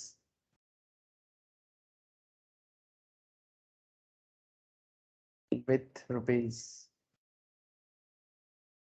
50,000, ठीक है? पहला ट्रांजैक्शन। सेकंड, फटाफट लिखो तो सर। पेड रेंट, आज मैं थोड़ा स्लो ही जा रहा हूँ क्योंकि मेरा गला मेरे को साथ नहीं दे रहा है। Paid rent in advance rupees 2,000. Point C, purchased a computer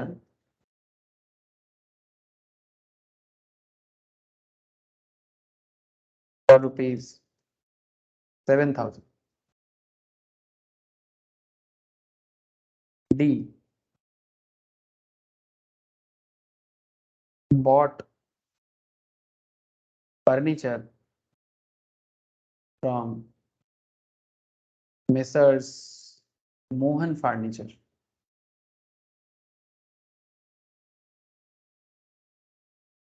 on credit for rupees 3,000. एक बेसिक क्वेश्चन है, इसके बाद मैं आपको एडवांस क्वेश्चंस भी काफ़ी सारा घर पे भी दूंगा, नेक्स्ट क्लास में भी सॉल्व कराऊंगा। पर पहले बेसिक्स ही करके बताओ मुझे, उसके बाद मैं धीरे धीरे आगे बढ़ूंगा। परचेज्ड, इतना समझो कि जो यहाँ पर सही करेगा उसका डेबिट क्रेडिट में गड़बड़ कभी नहीं होगा। परचेज्ड गुड्स फ्रॉम सोहन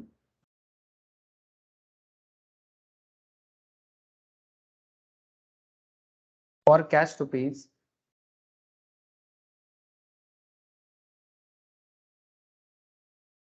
35,000, 35,000, ठीक है सर, लिख लिया। ज्योति तथा অয়ন, অয়ন লিখছিস? অয়নের আওয়াজ পাচ্ছি না। হ্যাঁ লিখছি স্যার। ঠিক আছে, 35,000। अच्छा, उसके बाद एफ होगा ना, ई तक क्या? ई, एफ में लिखना सोल्ड गुड्स टू श्याम। कोई सोच रहा है कि सर क्या बचपन वाला पढ़ाई चालू किया आपने? अरे बचपन का प्यार मुझे भूल नहीं जाना रे, बड़ा वायरल हुआ था ये गाना, आप लोगों को याद है? मैं भी सुना था। एक लड़का है बिहार का, मेरा बचपन का प्यार, बचपन नहीं बोल रहा था वो, बचपन का प्यार, सुना आप लोगों ने? Sold goods to Shyam for cash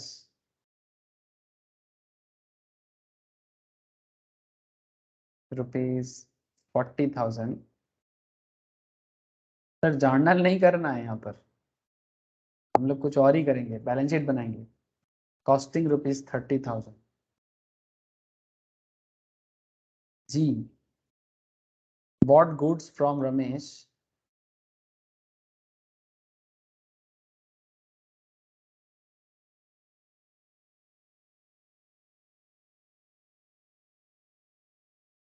Bought goods from Ramesh for rupees 30,000. ठीक है, नेक्स्ट लिखो. Sold goods to Shyam costing rupees 30,000 for rupees 50,000. I purchased household goods.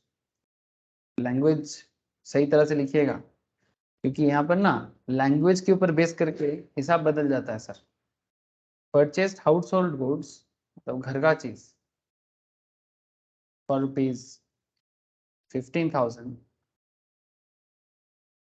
and giving rupees 5,000 in cash and balance through loan. Balance through loan. ये सब लेन then हो रहा है sir, business के अंदर लेन देन हो रहा है. Goods next.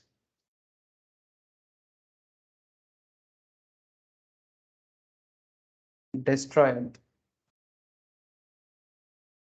by fire. Costing है इसका 500 का. सेल प्राइस है 600 का.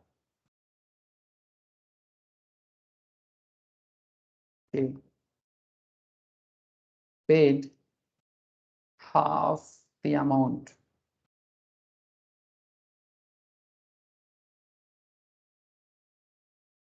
Paid half the amount owed to Mohan furniture. पहले हुआ था ना मोहन के साथ ट्रांजैक्शंस. मोहन फर्नीचर से मैंने एसेट्स फर्नीचर खरीदा था. Paid cash rupees 500.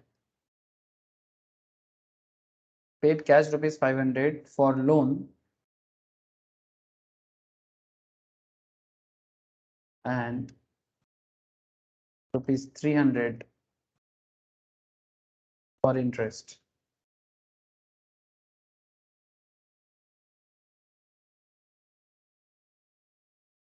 M withdrew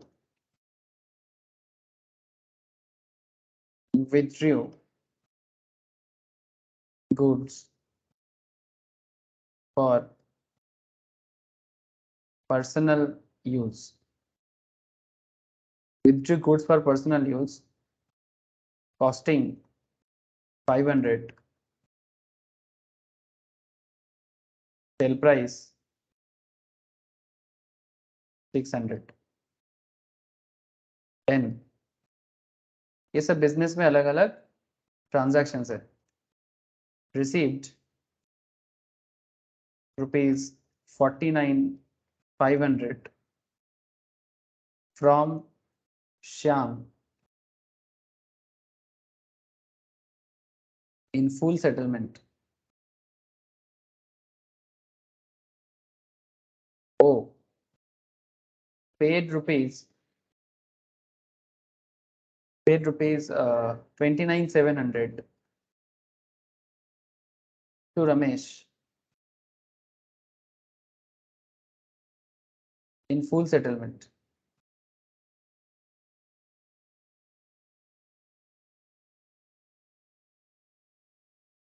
हो गया सर. ओ तक कर लिए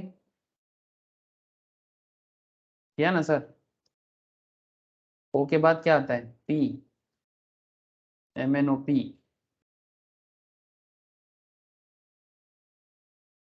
सर पी में थोड़ा लिखिए, paid salary ₹500 and salary outstanding, outstanding मतलब आउटस्टैंडिंग माने की सुबीर विशाल बोलो सर, देना बाकी है जो, देना जो बाकी है, वेरी गुड सर। ठीक है, अब इंग्लिश ना बड़ा फनी लैंग्वेज है सर। आउटस्टैंडिंग का मतलब जैसे हम लोग कभी अगर क्रिकेट का कमेंट्री सुनते हो, व्हाट एन आउटस्टैंडिंग शॉट, ऐसा भी बोलते हैं। ठीक है अब यहाँ पर देखो आउटस्टैंडिंग मतलब बाकी है, लोग तो कंफ्यूज हो जाएगा, जिसका इंग्लिश मदर टंग नहीं है ये तो चिंता में पड़ जाएगा। तो paid salary of ₹500 and salary outstanding ₹100। जो ब्रिटिश लोग क्या हमारे देश में आके 200 साल राज कर लिया, हमारे देश का पूरा खिचड़ी बना के चला। एक गुड न्यूज है सर, भारत का जीडीपी यूएस के जीडीपी को क्रॉस कर गया। यूएस नहीं, सॉरी यूके, सॉरी यूएस को अभी क्रॉस करने में देरी है। Paid salary ₹500 and salary outstanding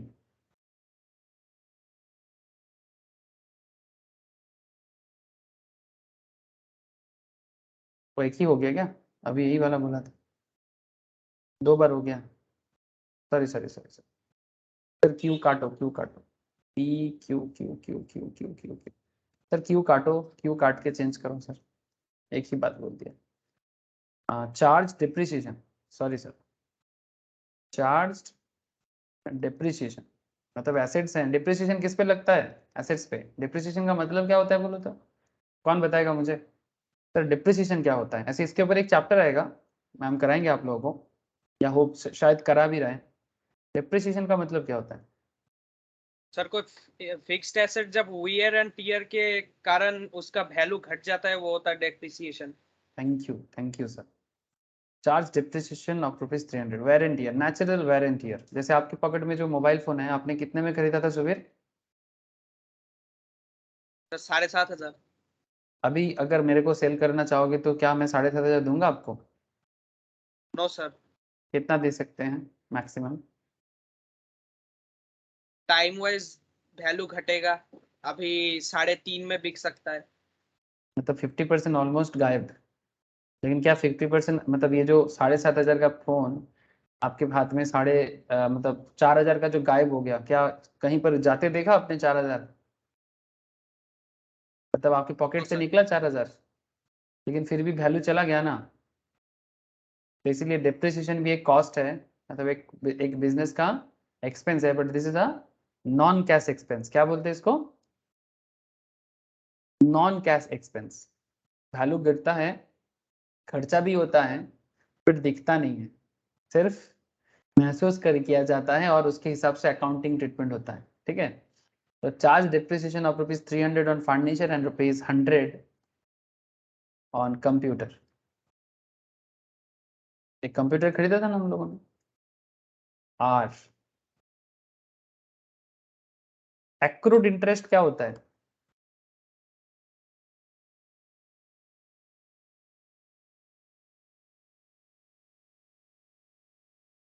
accrued interest क्या होता है? बोलो ना, जो जो समझ। इंटरेस्ट ड्यू डेट के पहले मिलता है। जो इंटरेस्ट ड्यू डेट के पहले मिलता है, या फिर जो इंटरेस्ट मेरा ड्यू हो रहा है? हाँ सर, एक्रू हो रहा है। इंटरेस्ट तो एसेट है। यस, बट एक्रूड इंटरेस्ट अभी मेरे को मिला नहीं है मेरे हाथ में, बट मिलने वाला है।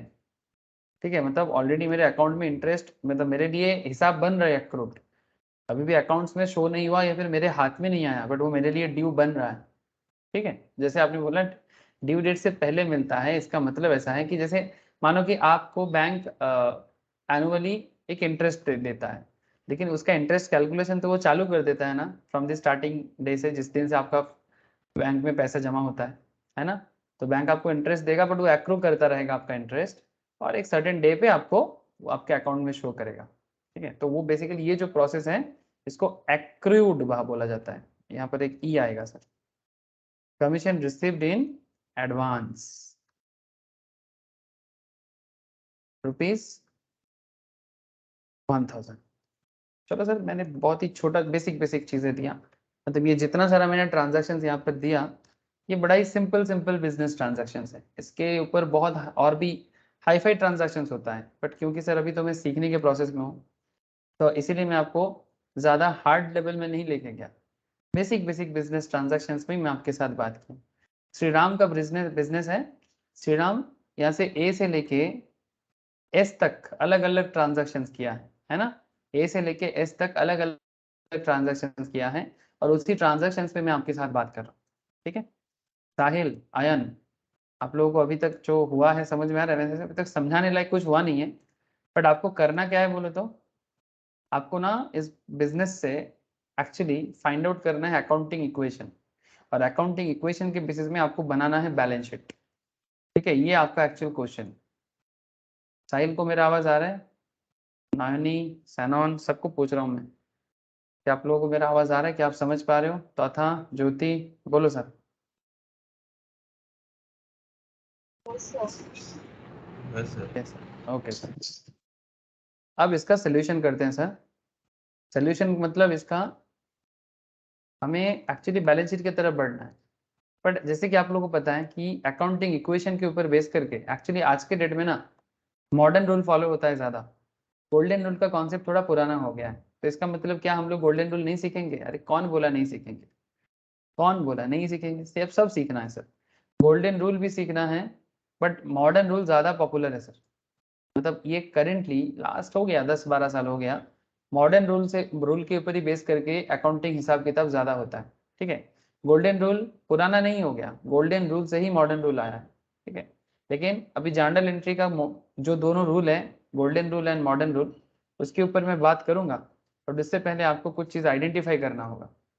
ये जो ट्रांजैक्शन मैंने आपके सामने लिखा, इस ट्रांजैक्शन से आपको रीड करना है, और आपको बिजनेस का asset, liability and capital find out करना है, और इसका इफेक्ट आपके बैलेंस शीट में कैसे आएगा वो दिखाना है। ये रहेगा आपका काम। ठीक है, तो इसको करने के लिए मैं एक काम करता हूँ सर, थोड़ा सा मेरे साथ चलो, फिर कुछ देर बाद आप लोग खुद मेरे को बताओगे, मुझे और करने का ज़रूरत ही नहीं होगा, आप लोग जैसा बोलोगे मैं ऐसा पुट करूँगा। अकाउंटिंग इक्वेशन जिसका मतलब होता है asset equals to liability plus capital. ये कहाँ से आया? ये लायबिलिटी प्लस कैपिटल का इक्वेशन कहाँ से आया? ये मैं आपको स्टार्टिंग में वही तो दिखाया। टोटल एसेट का मतलब होता है टोटल इक्विटी, टोटल इक्विटी का मतलब होता है internal equity plus external equity. Internal equity मतलब आपका खुद का पैसा, एक्सटर्नल इक्विटी का मतलब आपका नहीं दूसरे का पैसा जिसका लोन आपको चुकाना होगा। ठीक है, इसको हम लोग प्यार से ऐसे भी बोलते हैं, ओन प्लस लोन। क्या बोलते हैं सर? One plus lone. ठीक है, इसको ये नाम से भी जाना जाता है सर। ओन प्लस लोन से ही एक्चुअली आपका बिजनेस का एसेट बनता है, कुछ आपका पूंजी कुछ लोन का पूंजी, दोनों मिला के बना आपका एसेट्स। ठीक है, तो एसेट का मतलब क्या हो गया? कैपिटल, कैपिटल मतलब आपका इंटरनल इक्विटी, एंड जो बाहर का है, जो बाहर का कैपिटल है वो आपका liability. So asset equals to capital plus liability, and capital equals to, इसको चेंज करके लिखे तो, इसको चेंज करके लिखे तो, आप लोगों को पता है अलजेब्रा का कॉन्सेप्ट मैथमेटिक्स का, कैपिटल इक्वल्स टू एसेट इधर आ जाएगा और लायबिलिटी माइनस हो जाएगा, है ना? तो एसेट माइनस लायबिलिटी। अब ये जो इक्वेशन आपने फॉर्म कर दिया, ये जो इक्वेशन आपने फॉर्म कर दिया, अब इसको प्रूव करना है। ठीक है, कि asset equals to liability plus capital क्यों है, प्रूव करके बताओ। रट्टा लगा के क्या होगा? हाँ, रट के फायदा नहीं है, हमें सीखना है, क्योंकि बिजनेस हमें रियल लाइफ अपॉर्चुनिटी देता है। बिजनेस हमें ये नहीं बताएगा कि आप बस पुट करके आ जाओ, नहीं सर, क्योंकि हम लोग डेटा एंट्री ऑपरेटर नहीं बनना चाहते। डेटा एंट्री ऑपरेटर जो बनता है, जो टैली में जाके एंट्री करके आ जाता है, वो तो डेटा एंट्री ऑपरेटिंग करेगा, लेकिन हम लोग तो अकाउंटेंट बन रहे हैं सर। तो अकाउंटेंट क्या डेटा एंट्री ऑपरेटर जैसा सोचेगा? तब तो गड़बड़, तब आप अकाउंटेंट कभी नहीं बन पाओगे, आप सिर्फ एक डेटा एंट्री ऑपरेटर बन के रह जाओगे, क्योंकि आपके अंदर एनालिटिकल एबिलिटी कभी नहीं आएगा। तो हमें इसको एनालिसिस करना है, और बिजनेस को सजेस्ट करना है कि बिजनेस को इससे क्या डिसीजन लेना है। तो यहाँ पर मैं श्री राम जी का जो बिजनेस है, ये बिजनेस इन्होंने कैश से स्टार्ट किया, अब आप लोग मुझे फटाफट इतना बता दो सर, ट्रांजैक्शंस बताना है, जैसे श्रीराम कमेंस्ड बिजनेस, मैं शॉर्ट में लिख रहा हूं। अब मुझे बताइए कि जब श्रीराम ने अपने बिजनेस में कैश लाया, ठीक है, विथ कैश, तो बिजनेस के एसेट, लायबिलिटी और कैपिटल में क्या इफेक्ट पड़ा? Please tell me sir. थोड़ा पार्टिसिपेशन जरूरी है आप लोगों का, आप लोगों का अभी बिजीनेस आ जाएगा। बोलो, जब इसने 50,000 कितने का कैश दिया, आप लोगों के पास कॉपी में लिखा हुआ है, मुझे देख के बताओ। 50,000 एसेट में, लायबिलिटी और कैपिटल में क्या इफेक्ट आने वाला है? बोलो सर, चुप मत रहना, बोलो सर। हाँ बोलो, कैपिटल कितना होगा? आवाज क्लियर नहीं है थोड़ा। 50,000 सर, कैपिटल मैंने 50,000 पुट कर दिया sir. Liability 0 sir, asset 50,000 thank you sir. ये हो गया मेरा पहला ट्रांजैक्शन का इफेक्ट, ठीक है। मैंने 50,000 लाया, 50,000 मेरा कैपिटल है, लायबिलिटी मेरा कुछ नहीं है अभी, ठीक है, बिजनेस में, और 50,000 ही मेरा एसेट बन गया। Now point B, question B क्या है, ट्रांजैक्शंस बी क्या है सर? बोलो। Paid rent in advance, paid rent in advance. Tell me sir, advance rent 2,000 का है, एडवांस रेंट 2,000 का है, 2,000 का एडवांस रेंट पे करने से बिजनेस के एसेट में, लायबिलिटी और कैपिटल में क्या इफेक्ट आता है? जल्दी बोलो। Prepaid expenses. This is the prepaid expenses, very good. Prepaid expense है, बट करना क्या है? एसेट में क्या होगा, लायबिलिटी में क्या होगा, कैपिटल में क्या होगा? आप चार्टर्ड अकाउंटेंट हो, कॉस्ट अकाउंटेंट हो, आपको फटाफट इफेक्ट बताना है कि भाई मैंने प्रीपेड एक्सपेंस किया, मेरा एसेट कितना हुआ है, मेरा लायबिलिटी कितना हुआ है, मेरा कैपिटल कितना हुआ है, बताओ। नो इफेक्ट आएगा। हाँ 2,000 बोलो सर, 2,000 क्या करें? एसेट में जाएगा। 2,000 एसेट में जाएगा, चलो 2,000 मैंने एसेट में दे दिया, फिर एसेट से ही माइनस हो जाएगा 2,000। 2,000 एसेट में जाएगा और 2,000 एसेट से माइनस हो जाएगा। माइनस क्यों होगा सर? प्रीपेड रेंट है, प्रीपेड रेंट एसेट है। प्रीपेड रेंट एसेट है तो प्लस तो किया उसके लिए, पर 2,000 माइनस क्यों करे? बैंक कम होएगा। बैंक या कैश कम होएगा, वेरी गुड सर, है ना। आपका, आपने 2,000 अपने बिजनेस से खर्चा कर दिया ना, तो अपने बिजनेस में अगर आपने बैंक अकाउंट से पे किया तो बैंक 2,000 में कम हो जाएगा, अगर कैश से किया तो कैश 2,000 में कम हो जाएगा, है ना। तो कॉन्सेप्ट इज दैट आपका 2,000 का कैश या बैंक दोनों आपका एसेट था, ठीक है। तो दोनों एसेट में से कोई भी एसेट, मैं उसको कैश ही मान लेता हूँ 2 मिनट के लिए, इजी रखने के लिए, ठीक है। बैंक बैंक करने से आपको शायद समझ में ना आए। तो आपका 2,000 का कैश बैलेंस कम हो गया, तो आपके पॉकेट से, बिजनेस से कैश गया और आपको 2,000 का एडवांस आया। अब यहाँ पर एक सवाल है sir, sir prepaid rent asset क्यों है? आपने रेंट एडवांस में दिया, बहुत अच्छा किया, आपने तो खर्चा किया, लेकिन why this is called asset? मैंने प्लस क्यों किया एसेट में? 2,000 प्लस क्यों किया? मेरा तो खर्चा हुआ, मेरा तो खर्चा हुआ, तो खर्चा को मैं एसेट क्यों बोलूंगा?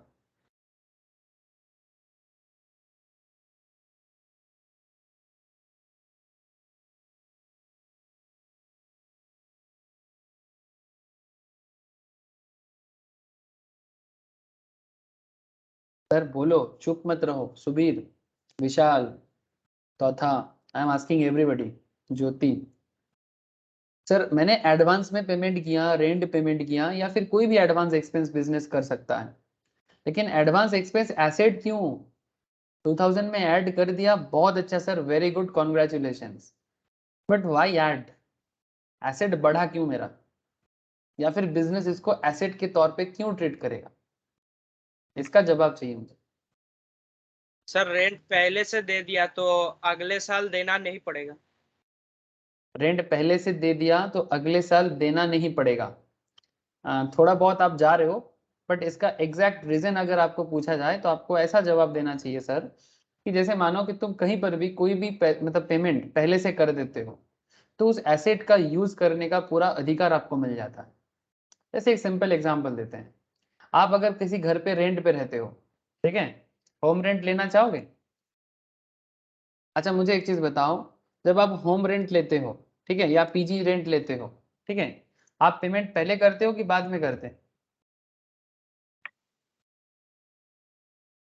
सर 1 महीने का तो एडवांस देना ही पड़ता है। हाँ, तो ये आपने एडवांस दे दिया ना, ये आपने एडवांस दे दिया ना, जी सर। तो क्योंकि आपने एडवांस पेमेंट कर दिया, तो अब इस घर से आपको कोई हटा सकता है 1 महीने के लिए? नहीं। नहीं कर सकता ना। तो क्या हो गया आपके लिए, एसेट हुआ कि नहीं हुआ? जी सर। समझे सर, ये होता है कॉन्सेप्ट, ठीक है। मतलब आपने एडवांस पेमेंट किया, एडवांस पेमेंट करके इसका राइट छीन लिया आपने, ये घर का राइट एक्चुअली आपके पास आ गया। अब अपकमिंग 1 मंथ के लिए, ठीक है, अपकमिंग 1 मंथ मतलब जिसका अगर 1 मंथ होगा तो 1 मंथ, 5 मंथ्स होगा तो 5 मंथ्स, 6 मंथ्स होगा तो 6 मंथ्स, वट जो भी आपके सामने आएगा, ठीक है, जो भी आपके सामने सिचुएशन क्रिएट होगा, कोई भी एडवांस अकाउंट। हाँ बोलो के सर। लिए हाँ बोलो। सर, लिमिटेड पीरियड्स के लिए। ऑब्वियसली, मतलब वो एडवांस जितना दिन के लिए है, वो एडवांस जितना दिन के लिए है उसके लिए। जैसे मानो एक सिंपल और एक एग्जांपल देते हैं, जैसे मैं आप लोगों को कोचिंग देता हूँ, मैं एडवांस पेमेंट लेता हूँ ना सर, है ना, मैं एडवांस पेमेंट लेता हूँ। अब अगर मैं एडवांस पेमेंट लेता हूँ तो ये आप लोगों के लिए एसेट है कि सर को हम लोगों ने पेमेंट कर दिया, अब सर को तो पढ़ाना ही पड़ेगा, ये सर नो, है ना। Yes. लेकिन ये मेरे लिए लाइबिलिटी है सर, मैंने जब किसी से एडवांस लिया तो ये मेरे लिए लाइबिलिटी है कि मुझे आप लोगों को क्लास देना पड़ेगा। सिंपल सा बात कर रहा हूँ सर, आप किसी डॉक्टर को एडवांस विजिट कर फीस दे के रखते हो या हॉस्पिटल्स में विजिट रखते हो, तो आप वहां पर जाओगे तो उसको ट्रीटमेंट करना होगा, उसका लाइबिलिटी है। बट आपके लिए एसेट्स है बिकॉज आप पहले से ही आपका पेमेंट कंप्लीट कर चुके हो और आप आपके पास राइट है, आपके पास राइट है, चाहे वो कोई भी एडवांस पेमेंट हो, हर एडवांस पेमेंट में इंडिविजुअल का राइट आ जाता है और उसी के कारण ये एसेट ट्रीट होता है। बात क्लियर है सर? बात क्लियर है sir? Yes sir. Thank you sir. ठीक है, अच्छा अभी हिसाब बताओ क्या करे इसका। अच्छा आयन, आयনের আওয়াজ পাচ্ছি না, আয়ন বুঝতে পেরেছিস? আয়ন, সাহিল, हाँ हाँ सर, हाँ सर, ओके, 0। अच्छा मेरा कुछ लाइबिलिटी हुआ क्या, मेरा कुछ लाइबिलिटी हुआ क्या? No sir. No liability. Capital में कुछ effect? No sir. New equation बना दो सर, न्यू इक्वेशन बना दो सर। इफेक्ट तो कुछ चेंज ही नहीं हुआ, कोई बात नहीं, जो हुआ वही लिखो। 50,000 में 2,000 आया, 2,000 गया, 2,000 का एसेट्स आया, है ना, राइट आया, और 2,000 का कैश गया, अल्टीमेटली नेट इफेक्ट 50,000 है।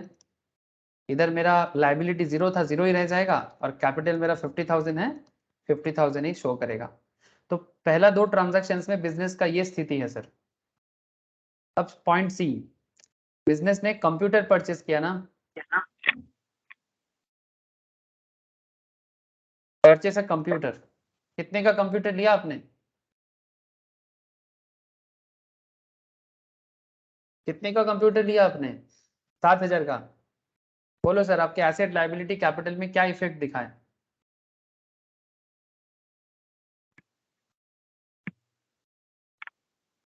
सर इन्वेंट्री इंक्रीज हुआ।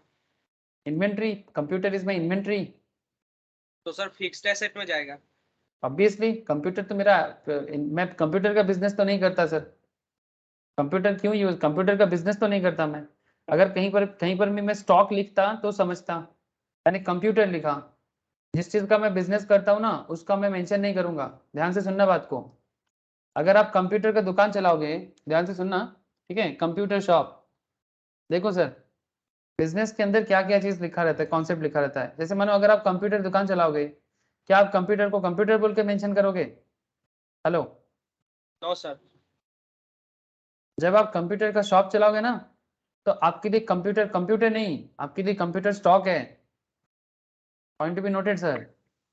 आपके लिए कंप्यूटर तब कंप्यूटर नहीं कंप्यूटर, लेकिन अगर आप कंप्यूटर का शॉप नहीं चलाते, आप कोई नॉर्मल दुकान चलाते हो और कंप्यूटर रिलेटेड प्रोडक्ट्स या पार्ट्स, कंप्यूटर आपकी दुकान में बस बिजनेस में यूज होता है, for the easy running of business आप कंप्यूटर को यूज करते हो, तो इन दैट केस आप कंप्यूटर को मेंशन करोगे। तो यहाँ पर क्वेश्चंस के अंदर परचेज से कंप्यूटर बोला है, परचेज का स्टॉक नहीं बोला, ठीक है, तो don't take it as a inventory.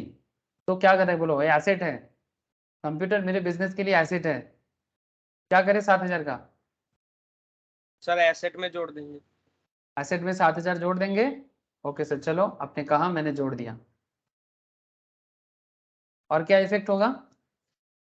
और सर खरीदा है तो कैश या बैंक से लेस हो जाएगा। तो मैं यहाँ पर 7,000 का कैश भी निकाल रहा हूँ, क्योंकि वो भी मेरा एसेट्स है। तो अगर मेरे बिजनेस से 7,000 का कैश जाएगा तो 7,000 भी उसमें इफेक्ट होगा। Very good sir. लेकिन क्या कुछ लाइबिलिटी है? नो। कैपिटल में any changes? No. New equation क्या बन जाएगा सर? जैसा था वैसा ही दिखेगा।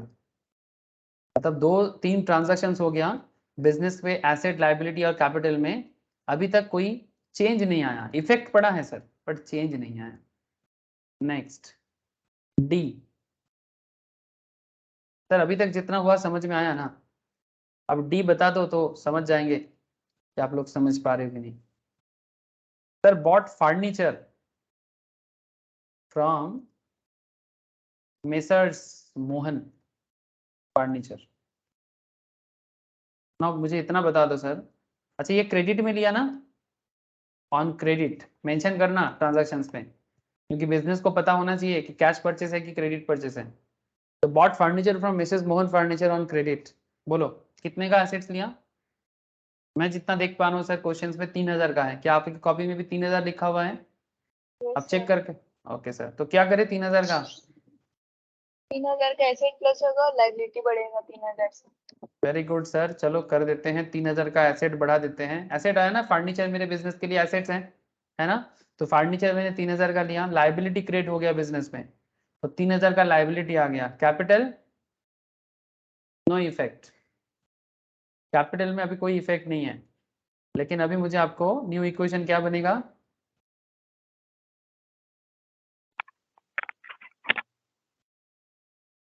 तो दोनों टोटल करके बताइए। 53, 3 और 50,000 कैपिटल पहले से था, 50,000, 50,000। तो अल्टीमेटली देखिए क्या बन रहा है, धीरे धीरे देखिए, कैपिटल 50 है, 3,000 का लाइबिलिटी है, तो कैपिटल प्लस लाइबिलिटी, कैपिटल और एसेट कितना हो गया? 53। कैपिटल और लाइबिलिटी मिला के ही, मतलब one plus lone, one plus lone, ये 50,000 आपका ओन है ना? और ये 3,000 आपका लोन है, तो ओन प्लस लोन मिलके बना आपका एसेट, है ना? ऐसा ही चलता रहेगा सर, हर इक्वेशंस में आपको इसी तरह से देखने को मिलेगा। Point E, point E sir, point E, purchase goods for cash, purchased goods for cash, ध्यान से सुनना सर, गुड्स हैं सर, गुड्स बोला है मतलब, क्वेश्चन गुड्स बोला है मतलब, तो सर स्टॉक होगा। Very good sir, question goods बोला है मतलब स्टॉक होगा। वेरी गुड, ठीक है, मतलब ये उसका धंधा का चीज है, मतलब जिस चीज का वो बिजनेस करता है वो आया है दुकान में। कितने का गुड्स खरीदा सर? कितने का गुड्स? 35,000 का ना? क्या इफेक्ट पड़ेगा? क्या इफेक्ट पड़ेगा? सर 30,000 स्टॉक ऐड हो जाएगा और कैश से 35,000 लेस हो जाएगा। स्टॉक मेरा किस तरह का एसेट्स है बोलो तो? स्टॉक मेरा किस तरह का एसेट है, मतलब which type of assets is stock? Tangible asset.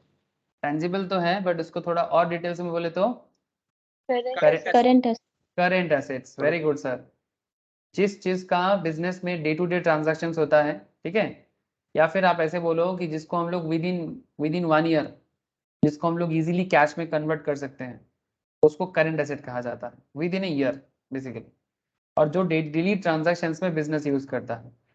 अच्छा मुझे एक चीज बताइए,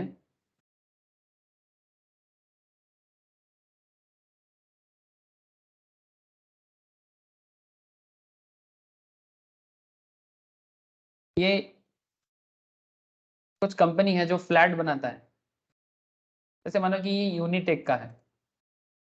अब यूनिटेक का ये जो फ्लैट्स हैं, यूनिटेक के लिए ये फिक्स्ड एसेट्स है कि करंट एसेट्स है?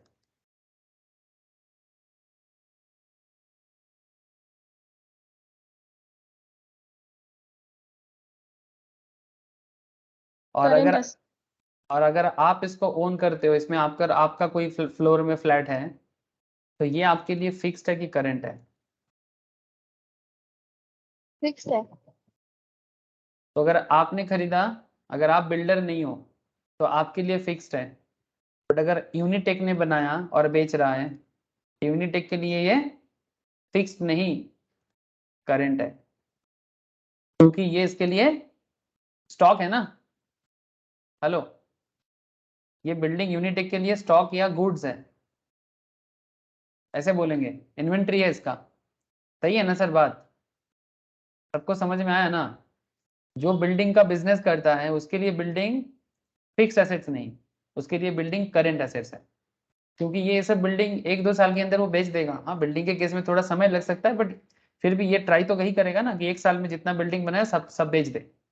तो करंट एसेट मोटा मोटी 1 साल के अंदर वो बेचने का पूरा कोशिश करता है, ठीक है, कैश में कन्वर्ट करने का पूरा कोशिश करता है। तो कॉन्सेप्ट इज दैट नॉर्मल लोगों के लिए यही बिल्डिंग एक फिक्स एसेट बन जाता है जिंदगी में, लेकिन जब कोई बिल्डर या रियल एस्टेट का काम करता है उनके लिए वही बिल्डिंग करंट एसेट का काम कर जाता है, ठीक है।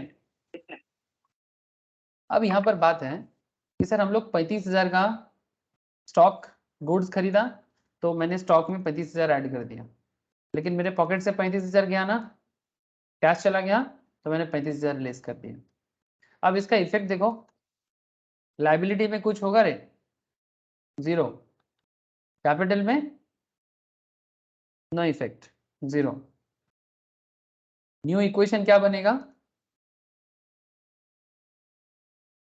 53 रह जाएगा, लाइबिलिटी 3,000 का है, 3,000 ही रह जाएगा, कैपिटल 50,000 का है, 50,000 ही रह जाएगा। सर पॉइंट नंबर एफ बताइए मुझे, sold goods for cash ₹40, costing ₹30, यही है ना? क्या मैं सही बोला? मैं बार बार क्वेश्चन में नहीं जा रहा हूँ क्योंकि आपके पास है ये वाला, sold goods to Shyam for cash ₹40 जिसका कॉस्टिंग है 30। इसके अकाउंट्स में क्या ट्रीटमेंट करें? इसका अकाउंट्स में क्या ट्रीटमेंट करें? लाइबिलिटी, इक्विटी, कैपिटल में क्या फर्क पड़ेगा? बोलो sir. Sold goods for cash, जल्दी बोलो सर, होना चाहिए। सर स्टॉक घट जाएगा, कैश बढ़ जाएगा। स्टॉक घट जाएगा, सोल्ड गुड्स फॉर कैश घटेगा 30। अच्छा, कॉस्टिंग कितना है इसका? 30 का। हाँ, स्टॉक कितने में घटा है सर? 30 में। 30 से, yes sir. Very good sir, मतलब मेरे बिजनेस से मैंने 30,000 का सामान बेच दिया, तो मेरा बिजनेस इसको 30,000 का ही सामान मान रहा था, गुड्स, लेकिन मेरे पास आया कितना? 30 का सामान बेचे, 40 का कैश आया। 30 का सामान बेच के 40 का कैश आया, कहाँ इफेक्ट होगा? और कैपिटल में 10,000 बढ़ जाएगा। वेरी गुड सर, कैपिटल में 10,000 बढ़ जाएगा। लाइबिलिटी में कुछ होने वाला है क्या? कुछ नहीं होगा, कुछ नहीं होगा लाइबिलिटी में, कुछ नहीं होगा। अच्छा, आगे क्या है? न्यू इक्वेशन क्या बनेगा? 53 माइनस 30 प्लस 40 कितना होगा? 63। लाइबिलिटी 3,000 है, 3,000 ही रह जाएगा, और इधर कैपिटल 10,000 में बढ़ गया। आपका प्रॉफिट हुआ ना, तो आपका प्रॉफिट कैपिटल में ऐड होता है, आपका प्रॉफिट कैपिटल में ऐड होता है। जब आप लोग बैलेंस शीट करोगे ना, वही चीज देखोगे, ठीक है। तो 50 से 10 ऐड हो गया, 60,000। ये तो बिजनेस का कॉमन कॉन्सेप्ट है। आप कमाओगे तो आपका कमाई का हिस्सा, आप जो भी इनकम करोगे उसको कैपिटल में ही डालना चाहिए। हाँ, अगर आप कुछ विड्रॉल करते हो, मानो कि सर कोई बोलेगा सर बिजनेस करके सारा पैसा बिजनेस में डाल देंगे, घर पे कुछ खाना नहीं खाएंगे क्या? खाओ ना। अगर 10,000 प्रॉफिट किया, अगर 5,000 घर पे लेके जाते हो तो उसको विड्रॉल कहते हैं ना, ड्रॉइंग्स कहते हैं, है ना। अगर आप 10,000 में से 5,000 ड्राइंग्स कर लेते हो, मतलब पर पर्सनल एक्सपेंस यूज कर लेते हो, तो फिर और 5,000 ही ऐड कर पाते, है ना? तब वो ड्राइंग्स का हिस्सा हो जाता। आगे बताते हैं ड्राइंग्स में क्या करना पड़ता है। ठीक है, आप पर्सनली खर्चा क्यों नहीं करोगे, जरूर करोगे। अच्छा, मुझे एफ तक का क्लियर है, बताओ प्लीज टेल मी, मुझे क्या एफ तक का हिसाब क्लियर है? Yes hello sir. जी, जी बता दो सर। जी में क्या होगा? Bought goods from Ramesh, bought goods from Ramesh. Now जल्दी बताओ क्या करें। रमेश से गुड्स खरीदा, कितने का? 30,000 का क्या? तो अगर मैंने रमेश से गुड्स खरीद के लाया 30,000 का, ये मेरे बिजनेस के लिए एसेट्स है, लाइबिलिटी है, क्या है? Sir asset, stock. स्टॉक है मेरा। ठीक है, मतलब जिस चीज का मैं बिजनेस करता हूँ, मतलब रमेश कौन है? गुड्स का बात है तो रमेश कौन है? रमेश इज द सप्लायर, है ना? Ramesh is the supplier. Supplier. Ramesh से परचेस कर रहे हैं ना, बॉट गुड्स मतलब खरीद के ला रहे हैं, bot goods from Ramesh. Sorry spelling गलत हो गया मेरा, रमेश। तो बोलो 30,000 क्या करें? तो 30,000 स्टॉक में ऐड हो जाएगा। ये तो है, हो गया एसेट का। और सर और लायबिलिटीज में 30,000 ऐड हो जाएगा। ये लाइबिलिटी है क्या हमारा? हाँ सर, क्रेडिट से खरीदा ना, क्रेडिटर से खरीदा। सर यहाँ पर कहीं पर मेंशन था क्रेडिटर बोल के? सर रमेश का नो नाम बोल सर। दिया। Very good sir, very good, very good Subir, Ramesh का नाम मेंशन किया। एक चीज याद रखना, बिजनेस उसी को याद रखता है। बिजनेस का साइकोलॉजी बड़ा सिंपल है सर। अगर मुझे किसी से पैसा मिलेगा तो मैं उसका नाम जरूर याद रखूंगा, लेकिन अगर उसने मेरा पेमेंट कर दिया तो कुछ क्या उसे बिजनेस पर्पस में याद रखना जरूरी है? Tell me sir, simple concept. तो सर अगर किसी ने मेरा पैसा दे दिया, जो नगद कस्टमर है, नगद कस्टमर को याद रखने का जरूरत नहीं है, क्योंकि वो तो पैसा क्रेडिट नहीं रखा ना, मेरे पास पैसा बाकी नहीं रखा। लेकिन जिसका पैसा मेरे पास बाकी है, मुझे उसके याद रखना है। या फिर मैंने अगर किसी से पैसा लेके बिजनेस कर रहा हूं, अगर मेरा पैसा बाकी है किसी के पास, मुझे उसे भी याद रखना है, इसीलिए नाम मेंशन किया। Very good sir. इसमें ये नहीं बोला कि bot goods from Ramesh on credit, ये मेंशन नहीं किया, जैसे मोहन फर्नीचर में क्रेडिट बोल दिया था, लेकिन यहाँ पर क्रेडिट मेंशन, ये क्रेडिट वर्ड ही नहीं बोला, ये क्रेडिट वर्ड नहीं बोला, बट रमेश का नाम मेंशन किया। इसका मतलब यही है कि ये क्रेडिट परचेज है, इसका मतलब यही है कि ये क्रेडिट परचेज है। बड़ा सिंपल सा बात है सर, बेसिक सा बात है, याद रखिएगा। ठीक है, अगर कहीं पर भी कैश बोल देता है तो कैश है, अगर कहीं पर क्रेडिट बोलता है तो क्रेडिट है, लेकिन अगर कहीं पर भी सप्लायर का नाम मेंशन कर देता है या डेटर का नाम मेंशन कर देता है, तो इसका मतलब है, और कैश नहीं बोलता है, अगर बोलता तो रमेश ऑन कैश बोलता तो कैश। तो 30,000 मेरा एसेट में आएगा, लाइबिलिटी में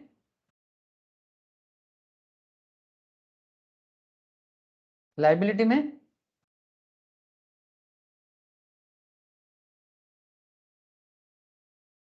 30,000 आएगा ना सर? आप लोगों का यस सर। आवाज नहीं है। 3,000 लाइबिलिटी पुराना था, अब और 30,000 का लाइबिलिटी ऐड कर दिया। कैपिटल मेरा, पुराना कैपिटल कितना था? 60 था ना? न्यू कैपिटल कुछ होगा नहीं? तो इधर मेरा एसेट कितने का था? कुछ गड़बड़ हो गया क्या? इधर से लेना पड़ेगा, एक सेकेंड। 63, इधर 30, कितना हो जाता है? 63 प्लस 30 93, 93।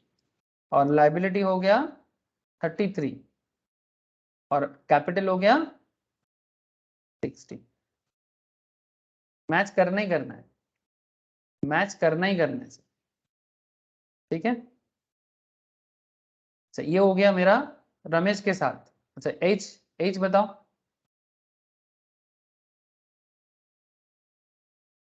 एच में क्या करना है? Sold goods to Shyam for rupees 50,000, costing बताएं 30,000 का। क्या करें? 50 का सामान, 30 का सामान 50 में बेचा। सर स्टॉक से 30 घट जाएगा। स्टॉक से 30,000 का सामान घटेगा, मतलब -30,000, स्टॉक इज माई एसेट। और कैश में 50,000 बढ़ जाएगा। कैश में 50,000, मतलब कैश इज माई एसेट, तो कैश में मैंने 50,000 बढ़ा दिया। और सर क्रेडिटर में 20,000 चला जाएगा। क्रेडिटर में 20,000 चला जाएगा। लाइबिलिटी में मतलब इस ट्रांजैक्शन में तो कोई लाइबिलिटी क्रिएट नहीं हुआ है। तो न्यू इक्वेशन क्या बनेगा सर?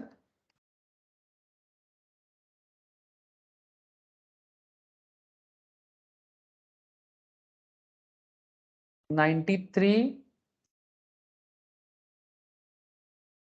-30 + 50, बोलो ना जल्दी, कितना? 1,30,000, 1,13,000। 1,13,000। लाइबिलिटी कितना? 33। एसेट कितना, कैपिटल कितना? 60 80। 80। सबका हो रहा है ना मैचिंग? मैचिंग होना ही होना है सर। आई, ये आई करके मैं आज छोड़ूंगा, बाकी होमवर्क रहेगा। Purchased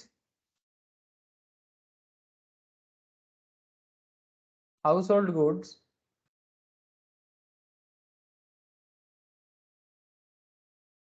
for ₹15,000, giving ₹5,000 in cash and balance to loan, balance through loan. क्या करें? घर का सामान 15,000 का, 5,000 का कैश में दिया, बाकी लोन में, बाकी लोन में है। बिजनेस में क्या इफेक्ट पड़ेगा, बोलो? इसका इफेक्ट बिजनेस में क्या पड़ेगा?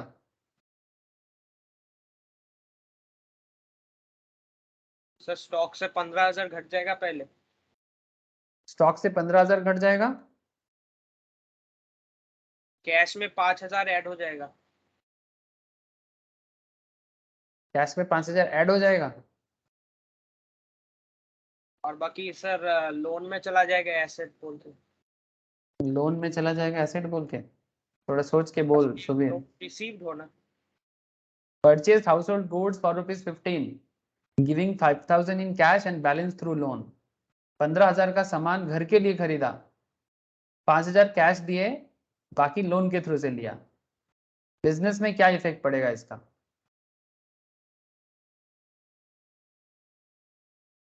सर पहला बात देखो, एक एक करके बढ़ते हैं। फर्स्ट ऑफ ऑल, तुमने 5,000 का कैश दिया, तो 5,000 कैश से चला जाएगा, कैश इज योर एसेट्स, तो तुम्हारे एसेट्स पे 5,000 का कैश कम दिखेगा। यस और नो, बोलो सर। सेकेंड पॉइंट इज, तुमने 15,000 का हाउस होल्ड गुड्स खरीदा, तो तुमने जो 15,000 का हाउस होल्ड गुड्स खरीदा, उसका पैसा कहां से लिया? बिजनेस से ही तो लिया, हाँ या ना? Yes sir. तो तुम्हारा बिजनेस कैपिटल से 15,000 कम नहीं होगा?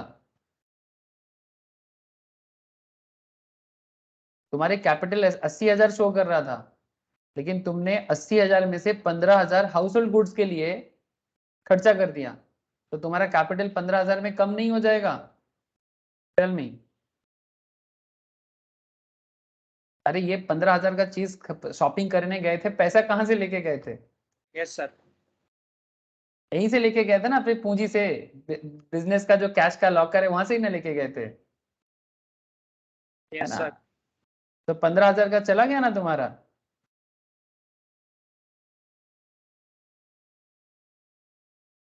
लाइबिलिटी कितना क्रिएट किया तुमने, सर 10,000 का। बोलो? ये होगा ना इफेक्ट? क्लियर है सबको? किसी को डाउट है तो पूछ लो सर। ये मेरा घर का सामान है, घर का सामान बिजनेस के लिए, ये बिजनेस का सामान नहीं है। ये जो परचेज मैंने गुड्स खरीदा, ये गुड्स बिजनेस के लिए नहीं है सर, हाउस होल्ड के लिए है। हाउस होल्ड का सामान बिजनेस पे तो नहीं आएगा, तो ये मेरा पर्सनल कंजम्पशन पे जाएगा। लेकिन इसके लिए 5,000 का कैश मैंने बिजनेस में खर्चा किया, और इसलिए मैंने 5,000 का लेस कर दिया। 15,000 का मैंने हाउस होल्ड गुड्स लिया, तो 15,000 का जो गुड्स मैंने लिया उसका कैपिटल में इफेक्ट पड़ेगा, क्योंकि अल्टीमेटली वो मुझे कैपिटल से ही खर्चा करना है।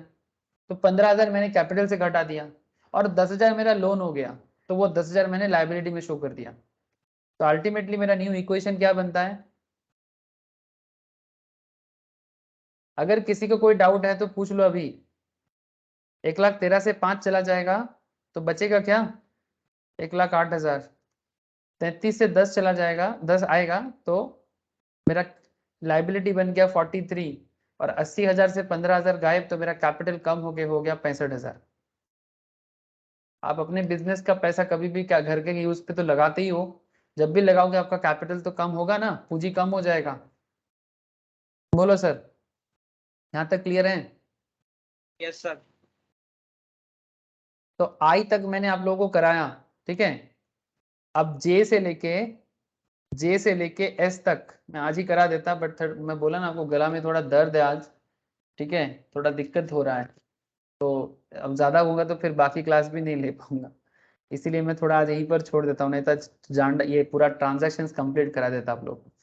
लेकिन सर आप लोग कृपा करके सारा ट्रांजैक्शंस कंप्लीट करके मेरे को आंसर भेजें, फिर मैं आपको इसका आंसर शीट शेयर करूंगा, आप लोग चेक कर लेना, ठीक है। अंडरस्टैंडिंग में कोई भी गड़बड़ हो मैं नेक्स्ट क्लास में बता दूंगा, और कोशिश करना जिन लोगों से हो सके तो आप लोग बैलेंस शीट ट्राई करना सर। जिन लोगों से ट्राई हो सकता है वो जरूर ट्राई करें, ठीक है। जैसे मुझे पता है कौन कौन कर सकता है, ठीक है। साहिल को थोड़ा दिक्कत होगा, सुबीर को दिक्कत नहीं होगा, आयन को दिक्कत हो सकता है, ठीक है। बट जिसे भी दिक्कत हो वो ट्राई ना करे, वो सिर्फ ट्रांजैक्शंस को कंप्लीट करें, ठीक है, एसेट लायबिलिटी कैपिटल। और जिनसे हो सकता है वो सारा कोई बैलेंस शीट जरूर ट्राई करें, लाइक तौथा, नयनी, सैनॉन, विशाल, सुबीर, मस्ट ट्राई सर, हाँ बैलेंस शीट ट्राई करना, ठीक है। नेक्स्ट क्लास में मैं आप लोगों का बैलेंस शीट भी बताऊंगा, चेक करके दूंगा, और चेक करते करते एक्चुअली समझा दूंगा। और लेकिन पहले आप लोग ये एसेट लायबिलिटी कैपिटल आइडेंटिफाई पूरा कर ले, और उसका क्या इफेक्ट आ रहा है ये भी मुझे बताएं, ठीक है। ओके सर, आज इतना ही रखता हूँ मैं। ए आयन बुझे चीज हाँ सर, हाँ सर।